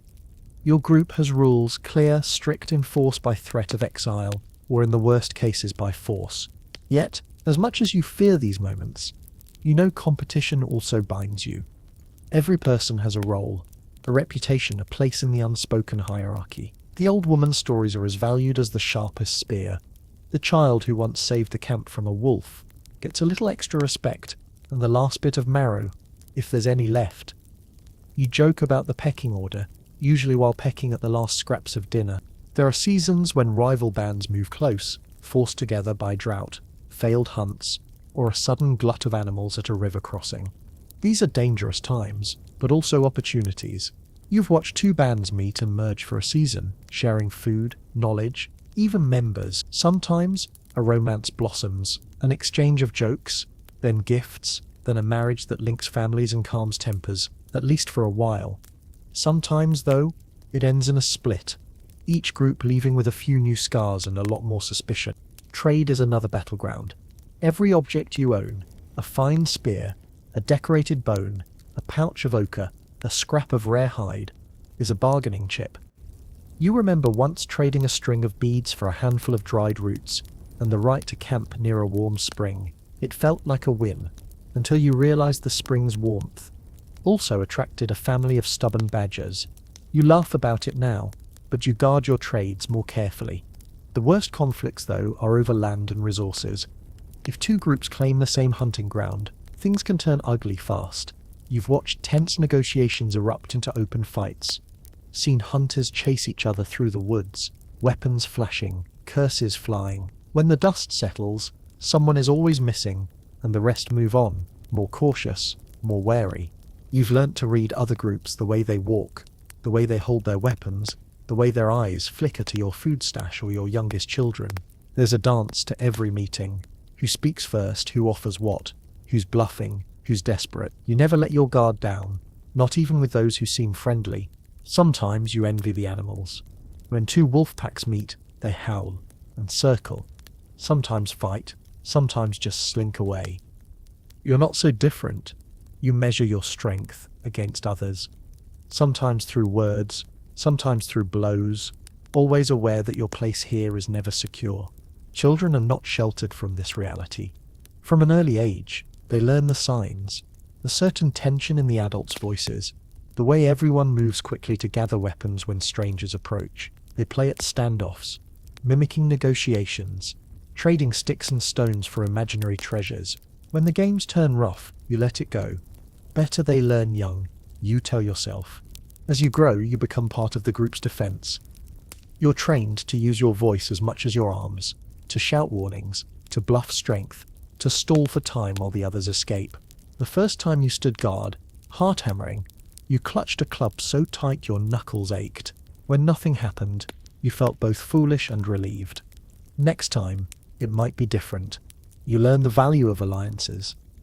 On the best days, you share information with neighbors where the herds are moving, which streams are safe to drink from, where the ice is thin. You trade stories, recipes, jokes. You even come together for rare festivals, shared hunts, joint feasts, nights spent around enormous fires. singing songs, old as the hills.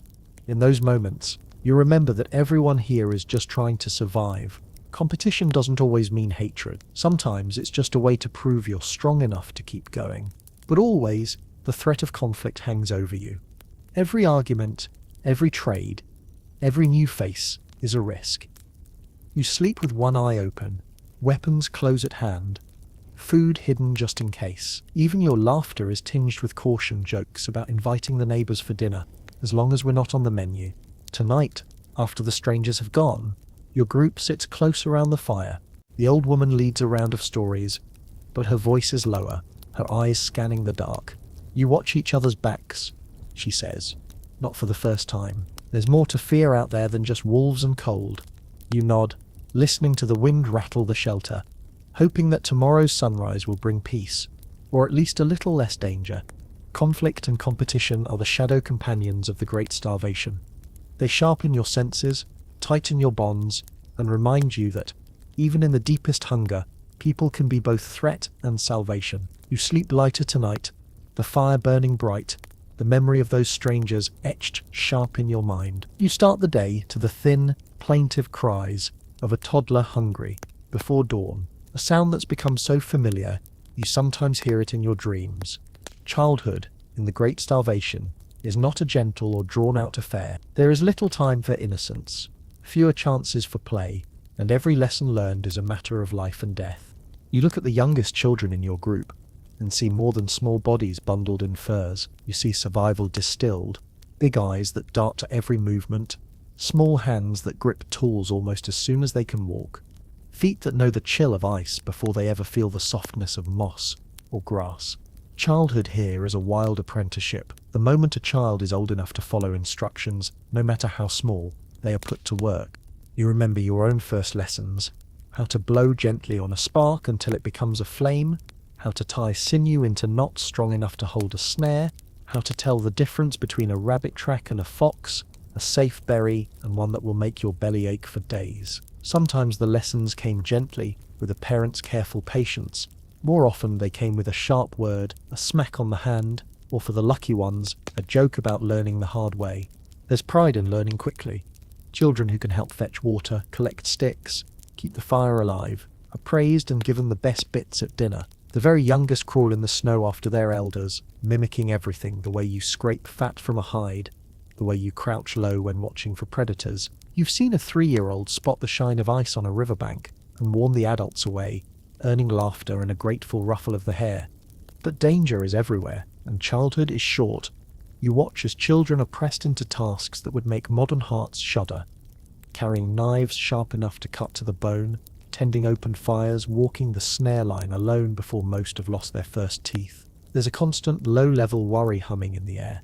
Each parent, each elder, each sibling keeping half an eye on the youngest. Even while they work, one misstep, one unwatched moment, and a child could vanish into the cold, fall through the ice, wander too close to the fire, or run afoul of something with sharper teeth. Even so, you marvel at their resilience. They fall, and they get up. They cut themselves and barely whimper. You once saw a 6-year-old yank a thorn from her palm, spit on it, and keep weaving. Another, not much older, led a pack of dogs away from the food stores by waving a stick and shrieking, saving the group's last smoked fish from a midnight raid. Children here learn to swallow fear and stand up to it, because fear, like hunger, is an everyday companion. Still, there are moments of laughter, bright, fast, precious. When the adults are deep in planning or repair, the children play their own rough games, racing through the snow, pelting each other with clumps of slush, fashioning little dolls from scraps of hide and fur. The dolls become hunters, monsters, spirits, and the games, fierce and wild, mimic the adult world. You laugh when you catch them staging a hunt of a snow mammoth, the smallest child roaring and charging, the others fleeing and then circling to take down the beast with stick spears and shouted boasts. These games, are training. They teach courage, teamwork, quick thinking.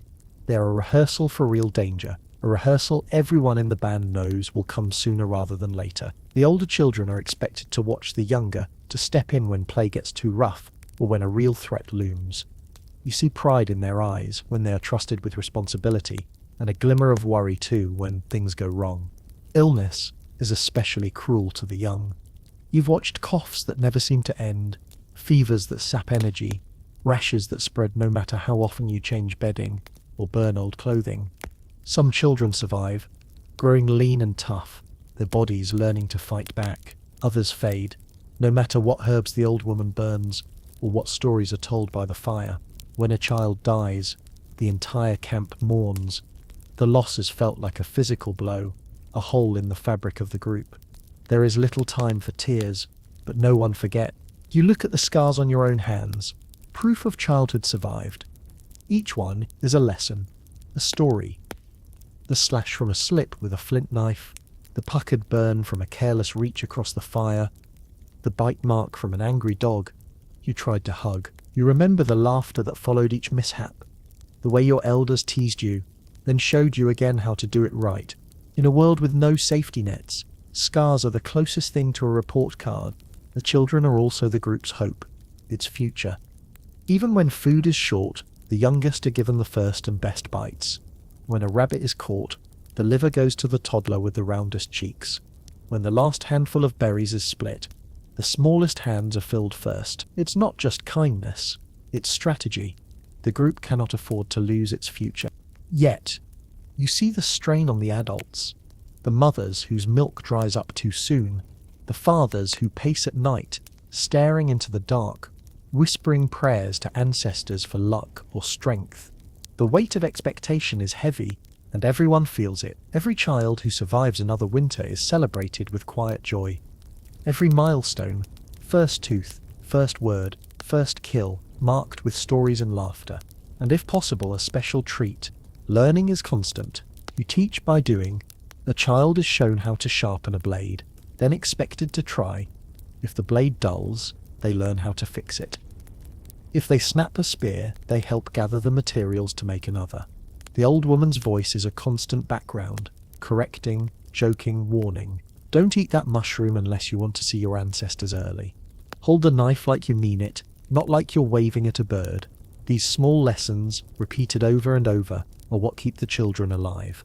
Stories are teaching tools too. Around the fire, the elders share tales of children who outsmarted predators, who saved the camp from disaster, who grew up to become leaders. These stories inspire, frighten, and motivate. The children listen, wide-eyed, eager to prove themselves worthy of their own legend someday. And sometimes, a child truly does save the day. You recall a morning when the river ice cracked unexpectedly, and a boy barely old enough to speak crawled to safety, then shouted until help arrived.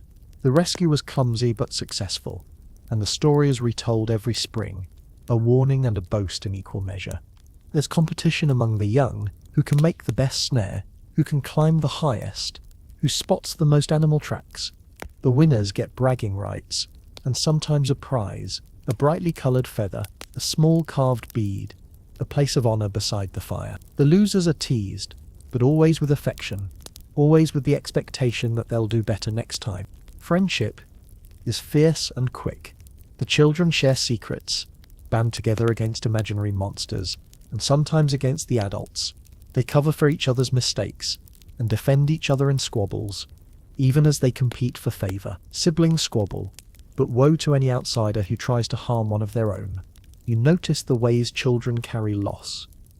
When one is gone, claimed by cold, hunger, or sickness, their friends grieve in their own way. They play quieter for a while, stick close to the fire, cling to their mothers, or older siblings. The old woman encourages them to talk, to tell stories about their lost friend. Tell me something funny they did, she urges. Laughter through tears is the only way forward. As the children grow, they take on more responsibility. By 10 or 12, they are nearly adults, helping with the hunt, tending the fire through the night, sometimes standing watch with spear or club. The transformation is gradual but relentless. You watch a child who once clung to your leg, now move confidently through camp. Their eyes sharp and wary, their voice steady. There is pride, and also a shadow.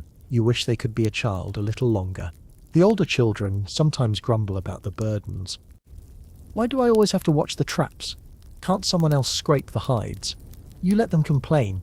Everyone needs to vent. but you remind them, gently or not, that every task is vital. You want to eat. You help. You want to survive. You learn. You know that each new skill, each lesson survived, is another step away from disaster. In this world, growing up fast isn't a choice. It's a necessity. The Great Starvation doesn't wait for anyone, least of all the young, but for all its cruelty, you also see how it shapes the strongest, cleverest, most resilient people you could ever imagine. You're proud of them, and of yourself, for having survived childhood's test. Tonight, as the fire burns low, the youngest gather in a tight knot, swapping whispered stories, shivering more from excitement than cold. You watch them and feel hope flicker, fragile, but fierce. Whatever tomorrow brings, they will face it together. Children who have grown up in hardship, already as tough and clever as any adult, ready to carry their people forward into another hungry dawn. You wake to a world painted in brittle blue and pearl, the snow dazzling under a sun that offers more glare than warmth. There's a hush in the air, an expectant stillness, and you know what this means. Today is a hunting day. The band's adults are already gathering outside, eyes squinting at the horizon, checking the wind, the clouds, the soft hollows that might mark a herd's passing. Hunting in the Great Starvation is both an art and an act of desperate necessity, a daily gamble in which your life and the lives of everyone you love hang on the sharp edge of stone and bone. Your group does not hunt every day. Some days, you rest and hope. Others, you recover from the wounds, visible and invisible, that each failed hunt leaves behind. But when the stores are low, when the fire burns hotter than the bellies it's meant to warm, there is no choice. You bundle yourself into layers of fur and hide. Check your gear, a battered atlat, a spare flint point, your best hopes, and set out into the vast, silent wild.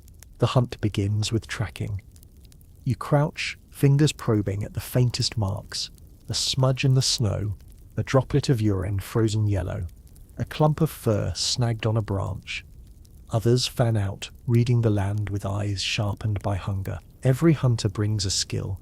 The old woman can follow a trail by scent alone, or so she claims. Your cousin has a sixth sense for animal trails that always seem to veer toward food. You joke about it, but the tension is real. One wrong decision, one missed sign, and you'll come home empty-handed, with nothing to show for your day but frostbitten toes and a longer list of things you'd trade for a mouthful of meat. Luck is capricious. Some days, you walk for hours through the biting wind, silent save for the crunch of snow underfoot, and see nothing but the distant prints of game long gone. You watch the birds. They're sometimes the best trackers. When a flock scatters, you scan for movement, for the ripple of a herd shifting nervously under the trees. The sky is vast and uncaring. You realize how small you are out here, a smudge on the endless plain.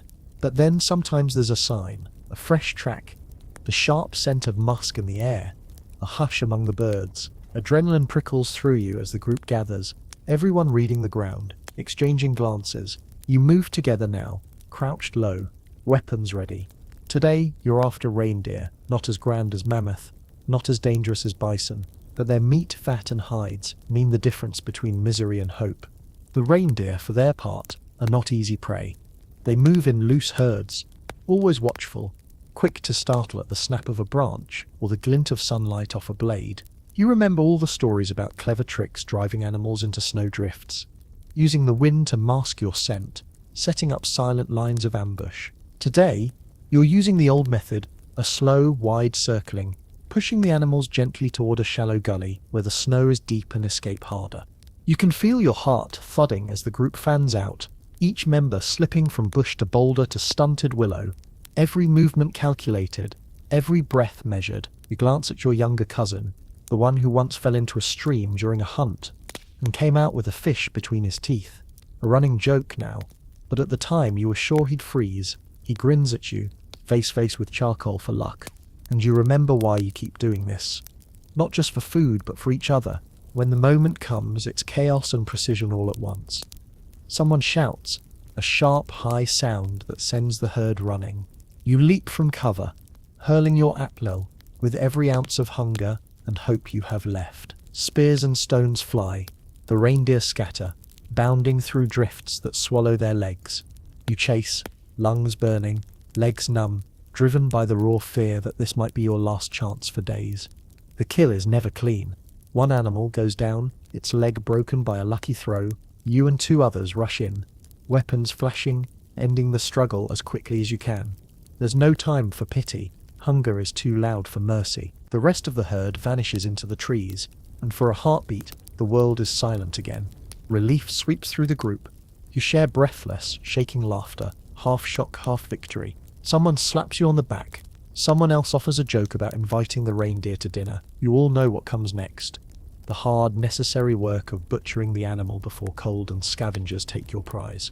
Every hunter has a job. Knives flash, sinew parts, warm blood steams in the winter air. Fat and organs are prized. These are the richest, most vital foods, the kind that bring colour back to the children's cheeks. You work fast, hands numb, but practiced. The meat is divided, the skin carefully peeled for clothing and shelter repairs. Even the bones are split for marrow, the stomach cleaned for water storage, or to be boiled into a thin, precious soup. You keep one eye on the horizon. Already, crows circle overhead, calling out to every predator within miles. Wolves are never far off.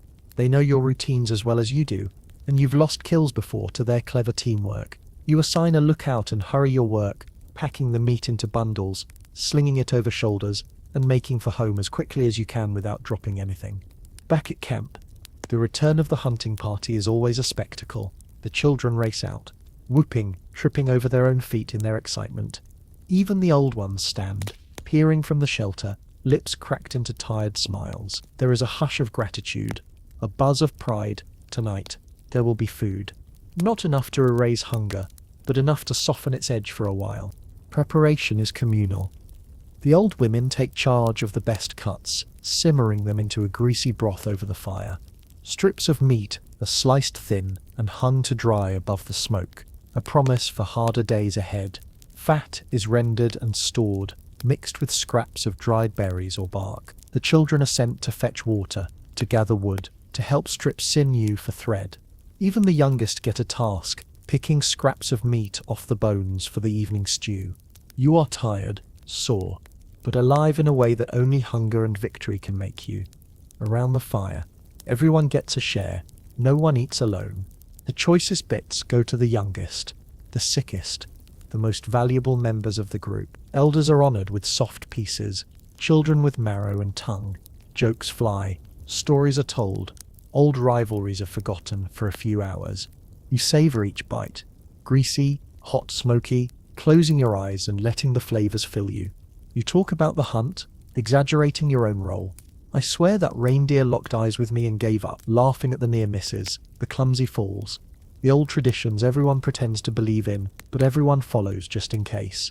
There's a ceremony in this, a reaffirmation that you are still here, still fighting, still a family. But even as you celebrate, you're reminded of what's at stake. The reindeer will last a few days, maybe a week, if you're careful. After that, it's back to roots and bones, back to hoping for luck. You think of other bands, of other groups hunting the same animals, and know that every day is a balance between taking enough and taking too much, between luck and loss, between life and the long, slow fade of starvation. The children drift to sleep first, bellies full, dreams sweet for once. The adults linger, talking quietly about tomorrow, about new snares, old trails, the signs in the sky and snow. You sharpen your knife by firelight, eyes heavy, but your heart lighter than it's been in weeks. As you crawl under your furs, you say a quiet thanks to the reindeer, to the land, to the luck that saw you through another day. Hunting here is more than survival. It is the rhythm of your life, the measure of your hope, the pulse of a world where every victory, no matter how small, is hard-earned and deeply cherished. The wind shifts again, sharper, colder, carrying with it the unmistakable sting of oncoming weather. As you haul a bundle of frozen firewood through the battered entrance of your shelter, you feel it in your skin, in your teeth. A storm is coming. Not just any storm, but the kind that rewrites the land, wipes tracks from the earth, and swallows the unwary in a white, howling nothingness. You catch the old woman's eye as she stuffs moss into the roof cracks. She shrugs, resigned, as if to say, it's just another test. And she's right. In the great starvation, weather is a predator all its own. Surviving a storm here is an ordeal of preparation, instinct, and luck. The signs arrive before the first flakes fall. Clouds stack up in sullen banks, the wind whips up from the east, and birds vanish into silence. You move fast, your whole group becoming a flurry of frantic purpose. Everyone knows the drill. This isn't your first winter, not by a long shot. The first task is fortifying the shelter. You pile snow against the walls, packing it down hard with fists and the flat of your knife. Snow insulates as much as it threatens. A thick crust over the hide makes the difference between warmth and frostbite. You lash extra hides over the entrance, weight them down with bones, and stuff every crack with moss grass, even tufts of dog fur. The children work alongside the adults, taking pride in their chores, laughing as they compete to plug the biggest holes. Even the little ones have their job, pressing balls of snow into the tiniest leaks, their red noses running as they giggle and shiver. Inside, you take stock. The food stores, never abundant, are counted, divided, and hidden from greedy dogs. You sort the firewood, picking out the wettest pieces to burn first, saving the driest for the coldest hours. The water skins are checked for leaks, and someone is sent to fill them one last time from the river's edge, returning with their hair frosted and their eyes streaming from the cold. The mood is tense, but focused.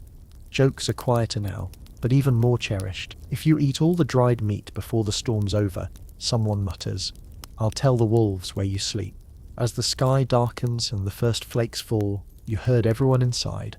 The dogs are brought in close, their bodies extra warmth against the rising cold. You check the fire, bank it with stones and damp moss, and settle in for the long wait. The old woman starts a story, voice low and rhythmic, and the children cluster around, eyes huge in the flickering light. Outside, the world vanishes, the storm swallowing sound and sight, reducing everything to a few feet of shadow and flame. The first hours are not so bad. You feel safe, even cozy in the huddle of your people. The walls seem thicker, the fire brighter, every familiar smell and sound a comfort against the unknown. You play games, simple ones, mostly guessing games, hand-clapping songs, stories traded back and forth. The children drift to sleep, one by one, curled against the old woman's side. But as the storm howls on, the real struggle begins. The wind grows relentless, finding new ways to sneak into the shelter, its icy fingers poking at ankles and wrists. The fire, your lifeline, needs constant tending. You doze in short snatches, waking every hour to check the embers, add another stick, adjust a hide. Your breath smokes in the air. Frost forms on the inside of the roof. Every movement is stiff and slow. Hunger rears its head. The food is rationed strictly. A thin slice of dried meat here, a handful of frozen berries there. You tell yourself you're not really hungry, just tired. But your stomach knots, growling quietly in the dark. The children whimper in their sleep, dreaming of feasts. You find yourself counting the bites you have left, wondering never aloud who would be missed, least if things truly turned desperate. The thought shames you, but you know it's part of survival. Days pass in a blur of cold darkness and watchful waiting. The storm does not let up. You listen to the stories the old woman tells, her voice steady, her tales carefully chosen to keep hope alive. She remembers a winter when the storm lasted so long.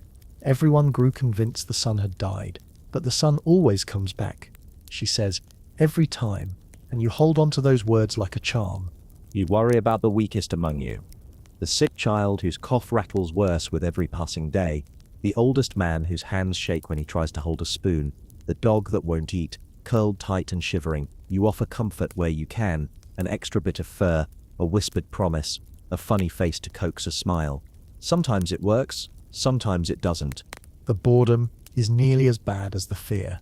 With nowhere to go and nothing to do but wait, tempers flare.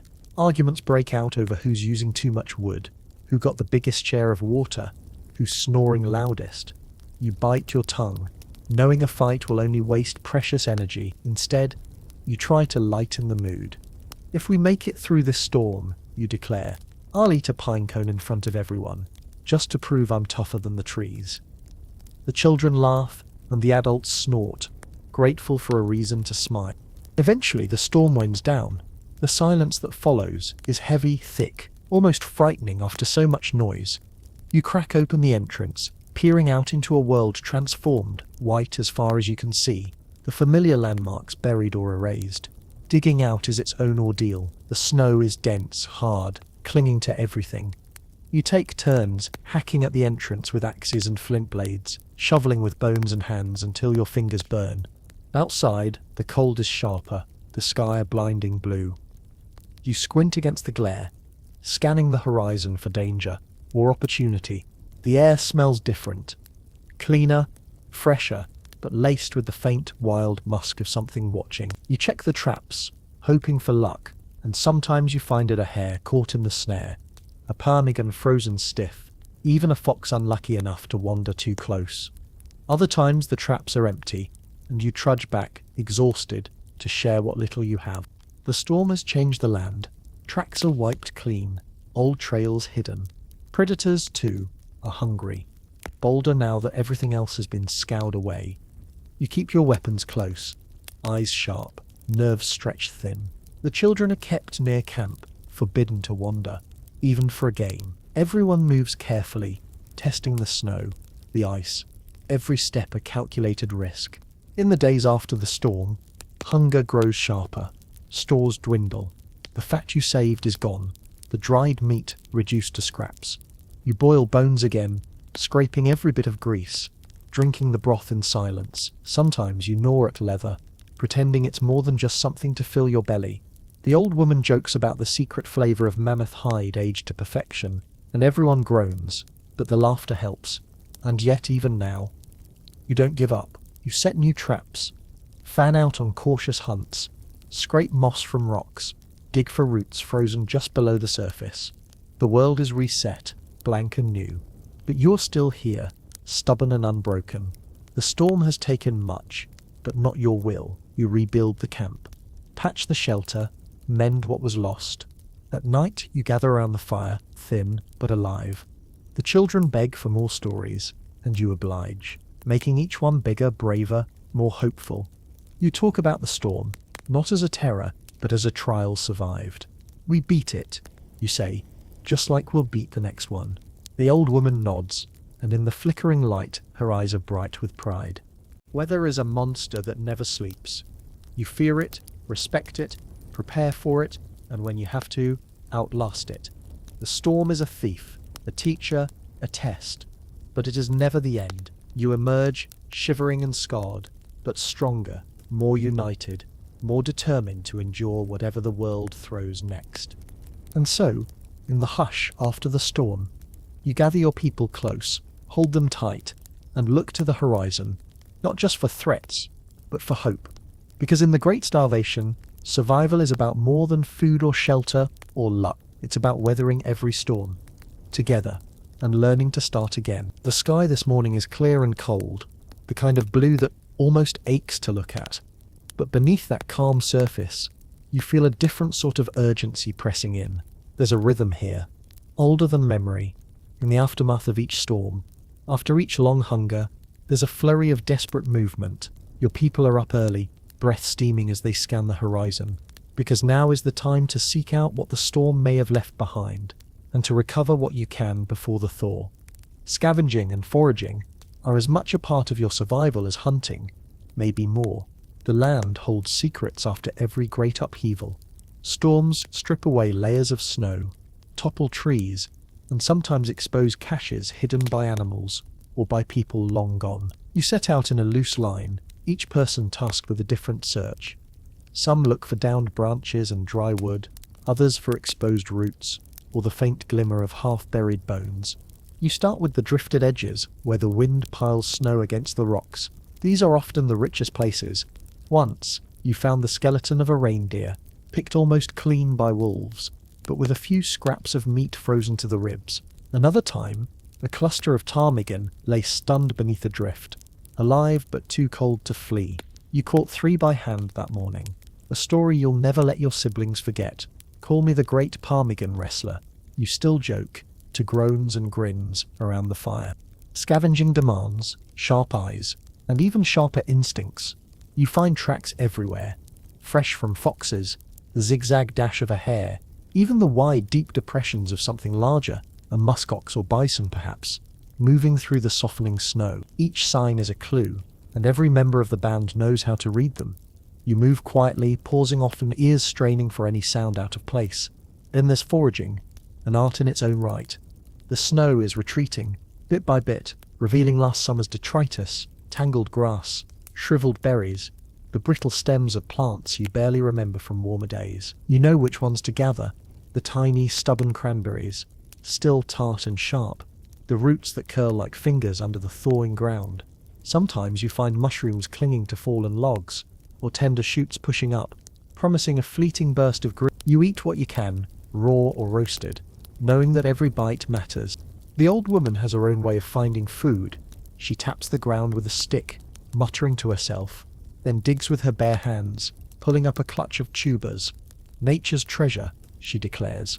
Holding up her muddy prize, she shows the children how to peel away the tough skin, how to test for bitterness with the tip of their tongue. If it stings, spit it out. If it burns, throw it away. If it tastes like dirt, you're probably safe. It's a lesson learned in blood and tears. Every foraging trip is an education. You discover which rocks hold the last traces of lichen, which tree hollows hide caches of nuts forgotten by squirrels. Once you found a nest of ant larvae, squirming and pale, a delicacy you ate with reluctant gratitude. Another day, your sister turned up a wasp nest, abandoned but full of crunchy papier. You popped one in your mouth, shuddered, then laughed as everyone dared each other to try one. Hunger, you agree, makes gourmet critics of you all. You gather everything useful, not just food. A fallen branch can be firewood or a digging stick. A scrap of antler, gnawed by mice, might become a needle or a hook. Feathers are saved for insulation or decoration, bark for wrapping or chewing when thirst gnaws at your throat. Even the oddest finds, a bit of colourful stone, a bone shaped like a crescent moon, are added to the group's cache. You never know when a strange object might be traded, worn as a charm, or used to win a child's smile. As the sun climbs, you stumble across another band's old camp. It's mostly ruined, the shelter collapsed, but your group approaches with caution and curiosity. You scavenge what you can, a shard of flint, a half-burned log, a bone all lodged in the snow. The children poke around, finding broken beads, a bit of dyed thread, the skeleton of a dog. There's a hush as you realize this band left in a hurry, maybe chased by wolves, maybe driven off by hunger or another storm. You say a silent thanks for the luck of being the one to find their leavings, even as you promise yourself you'll never be the one forced to abandon camp in the night. You're not alone in your search. The ravens are bold today, flapping from tree to tree, watching every move. One lands nearby and croaks, tilting its head as if to ask what you'll leave behind. You toss it a scrap of tendon, and it snatches it up, flying off in a flash of black. You laugh, knowing that even the scavengers are part of your world, fellow survivors competing for every scrap. Sometimes, foraging turns dangerous. Once a cousin reached for a cluster of berries and found herself nose to nose with a sleeping wolverine. She froze, heart hammering, until the animal lumbered off, uninterested in a skinny human. Another time, a friend tumbled into a hidden crevice, vanishing up to his chest in freezing slush. You had to haul him out by his feet, his teeth chattering, his curses creative and impressive. Every trip is a risk, a balance between hunger and safety, between taking one step too far and finding what you need to survive. By midday, you return to camp, arms laden with your finds. The rest of the band gathers around, sorting through the pile. Roots, mushrooms, a few stray eggs, scraps of bone and bark, a lucky handful of withered cranberries. The old woman nods approvingly, her eyes bright. "We eat tonight," she says, and you feel a surge of pride, even as you wish there was more. Meal preparation is an act of group creativity. You scrape and wash roots, crush berries to mix with melted fat, roast mushrooms over coals, add handfuls of whatever you found to the simmering pot. It's not a feast, but it's food, and the act of making it together is as nourishing as the meal itself. You pass the bowl around, sharing sips and bites, laughing at the bitter taste of some roots, savoring the rare sweetness of a berry, even joking about who found the weirdest ingredient of the day. There is always a hope that the thaw will reveal something miraculous, a mammoth preserved in the ice, its flesh still edible, a hidden cache buried by another group, forgotten in the chaos of migration. These are legends whispered around the fire, stories that keep you going, and all you find is another handful of bark. One day, the old woman says, "We'll find a treasure so grand, we'll forget what hunger even feels like." You nod, smiling, even as your stomach growls in disagreement. As the days pass, the sun climbs higher and the world shifts. Patches of brown emerge where the snow retreats, and you find the first green shoots, nettle, wild onion, the tiniest leaf of something that might be edible, or deadly, or both. The children cheer at the sight of green. You kneel and gently pluck the shoots, mindful not to take too much. You remember the rule: never strip a patch bare, leave something for next time, for the animals, for the land itself. You are not the only hungry creatures out here. The return of small game is a cause for celebration.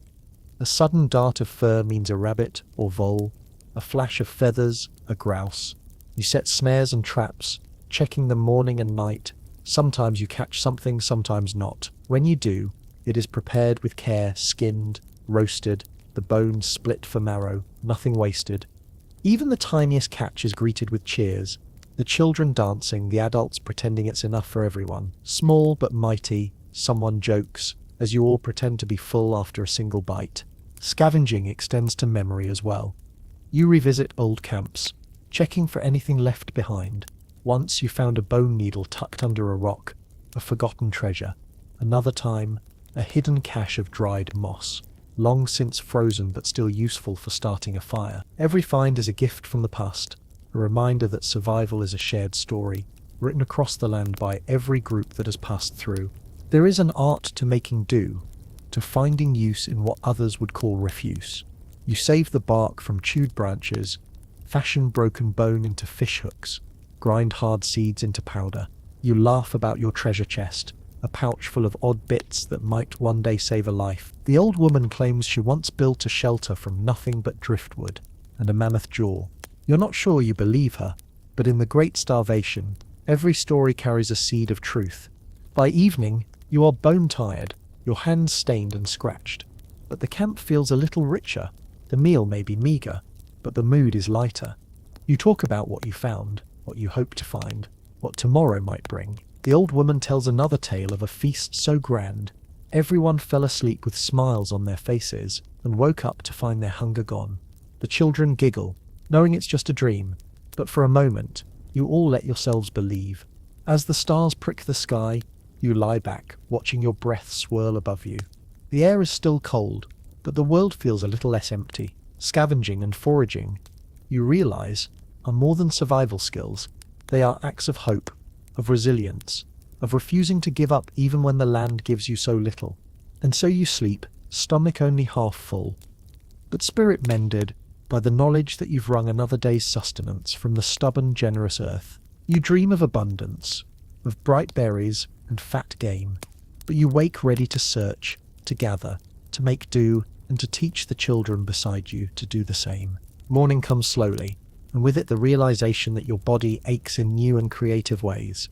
The hunger is never really gone, only quieter for a few hours after you've scraped together a meager meal. You blink awake to the sound of someone poking at the fire, coaxing a last bit of heat from the dwindling coals. Outside, the world is waking too.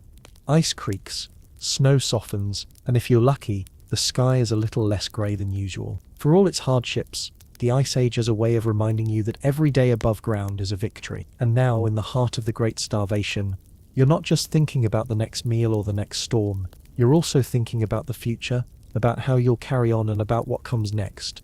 Rebuilding and recovery, you've learned, are not just chores, they're lifelines. After a hard winter, or a storm that takes half the camp with it, or a sickness that cuts through the youngest and oldest, what matters most is how you piece things back together. You and your group emerge from your battered shelter, blinking in the weak sunlight, counting heads and checking for damage. Even before you eat, you check the structure, fix the roof and patch the walls. There's a silent agreement. You put things right, no matter how tired, because tomorrow will be easier if you work together today. The young are set to task first. They help with what their hands can manage, packing snow into new cracks, weaving together mats of grass for sleeping, mending tears in the precious furs. The older children are trusted with more, boiling water for broth, sharpening knives, mending snares and traps. You guide them, correcting gently but firmly. There's no room for mistakes, not after a winter like this. You look around at your family, your friends, your clan. Some faces are missing, names that will become stories, laughter and warnings for future generations. Their belongings are passed on, repurposed, a beaded necklace for a child, a finely knapped flint for the best young hunter, a hide coat to patch another's worn-out cloak. Grief is quiet and practical here.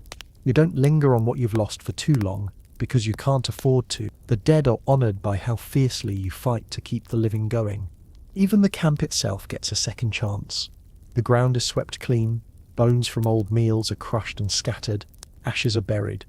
You dig new fire pits, ring them with stone, and build racks for drying meat and skins. You're always experimenting, always looking for better ways to store food or keep out the cold. The old woman encourages the children to think for themselves, to invent, to test new knots or different fire-starting tricks. The world keeps changing, she says, so you better change with it, or the world will forget you. Trade and alliance become possible again, as the days lengthen and the snow gives way to muddy earth, and then, miraculously, to patches of green. Other bands pass nearby, faces familiar and new. Some you recognize from old stories, others from chance encounters during hunts or along the river. The first meetings are always wary, everyone hungry and suspicious, but necessity breaks down barriers. You offer dried roots in exchange for sinew, a pouch of precious salt for a sturdy new oar. Stories are traded along with goods, news of migrating herds, of a child born or an elder gone, of a storm that flattened another camp. Even jokes become currency, softening tense negotiations. I'll give you 2 jokes for 1 good spear, 3 if you promise not tell them to the children. Sometimes, alliances are sealed by marriage. A daughter sent to another camp, a son welcomed in as a new brother. These unions are not just about affection or attraction, but about survival. New blood, new skills, new idea. The children of these alliances learn 2 ways to trap a hare, 3 ways to patch a boot, 4 new songs to sing by the fire. The web of kinship spreads wider, and with it, your chance to survive the next round of hunger, cold, and calamity. In better years, there is a surplus. You dry strips of meat in the sun, stringing them from racks until they are as tough as old leather. Berries are mashed and mixed with fat, hidden away in skins and bags for the lean months. Even the bones are boiled, then boiled again until they crumble. What's left is pounded into powder, added to broth for a bit of strength. You smile when you see the little ones gnawing on a scrap of old bone. There's wisdom in their persistence. You do not waste. Everything has value. You use the gut to carry water, the sinew for thread, the hide for shelter. Even the old, worn-out tools become toys for the children, or teaching pieces for the next generation of hunters and makers. The lessons of the Great Starvation are carved into every habit. Plan ahead, share what you can, teach what you know, and never, ever give up. You watch the landscape change, green spreading up the valleys, birds returning to call from the trees, animals moving across the hills in restless herds. The world is alive again, and so are you. The hunger still lingers, but now it's balanced by hope. You set new traps, plant caches of food along your migration route, scout for the best water, the richest forage. The band grows stronger each week, learning from every hardship. The children play again, real play, with laughter that rings out over the thawing earth. You know deep down that it could all change tomorrow. Another storm, another wave of sickness, another hard lesson from the land. But today you celebrate the small victories. A snare full of rabbits, a fire that burns hot and clean, a meal that leaves you only a little bit hungry. Instead of hollowed out, you gather by the fire, telling stories of the ones you lost, the storms you outlasted, the tricks you invented to turn nothing into something. The old woman lifts her voice in song, and everyone joins in. The lyrics are simple, the rhythm older than language itself, and as you sing you feel your worries fade, replaced by the stubborn pulse of survival. Before you sleep, you step out into the cool night, breath plumbing white in the darkness. You look up at the stars, scattered like bone chips across the black sky, and you think of everyone who came before you, all the hands that built shelters, all the feet that followed herds across the ice, all the hearts that beat through storms and hunger and fear. You feel connected to them, a part of the unbroken chain. The great starvation hasn't ended, but you have outlasted it for one more day. You whisper a promise, the kind passed down through generations. Tomorrow we'll rise. Tomorrow we'll hunt. Tomorrow we'll live. And as you duck back inside the shelter, warmed by fire and company, you know that is enough. Now, you slow your breath and let your tired muscles unwind, feeling the fire's warmth melt away the last traces of cold from your bones.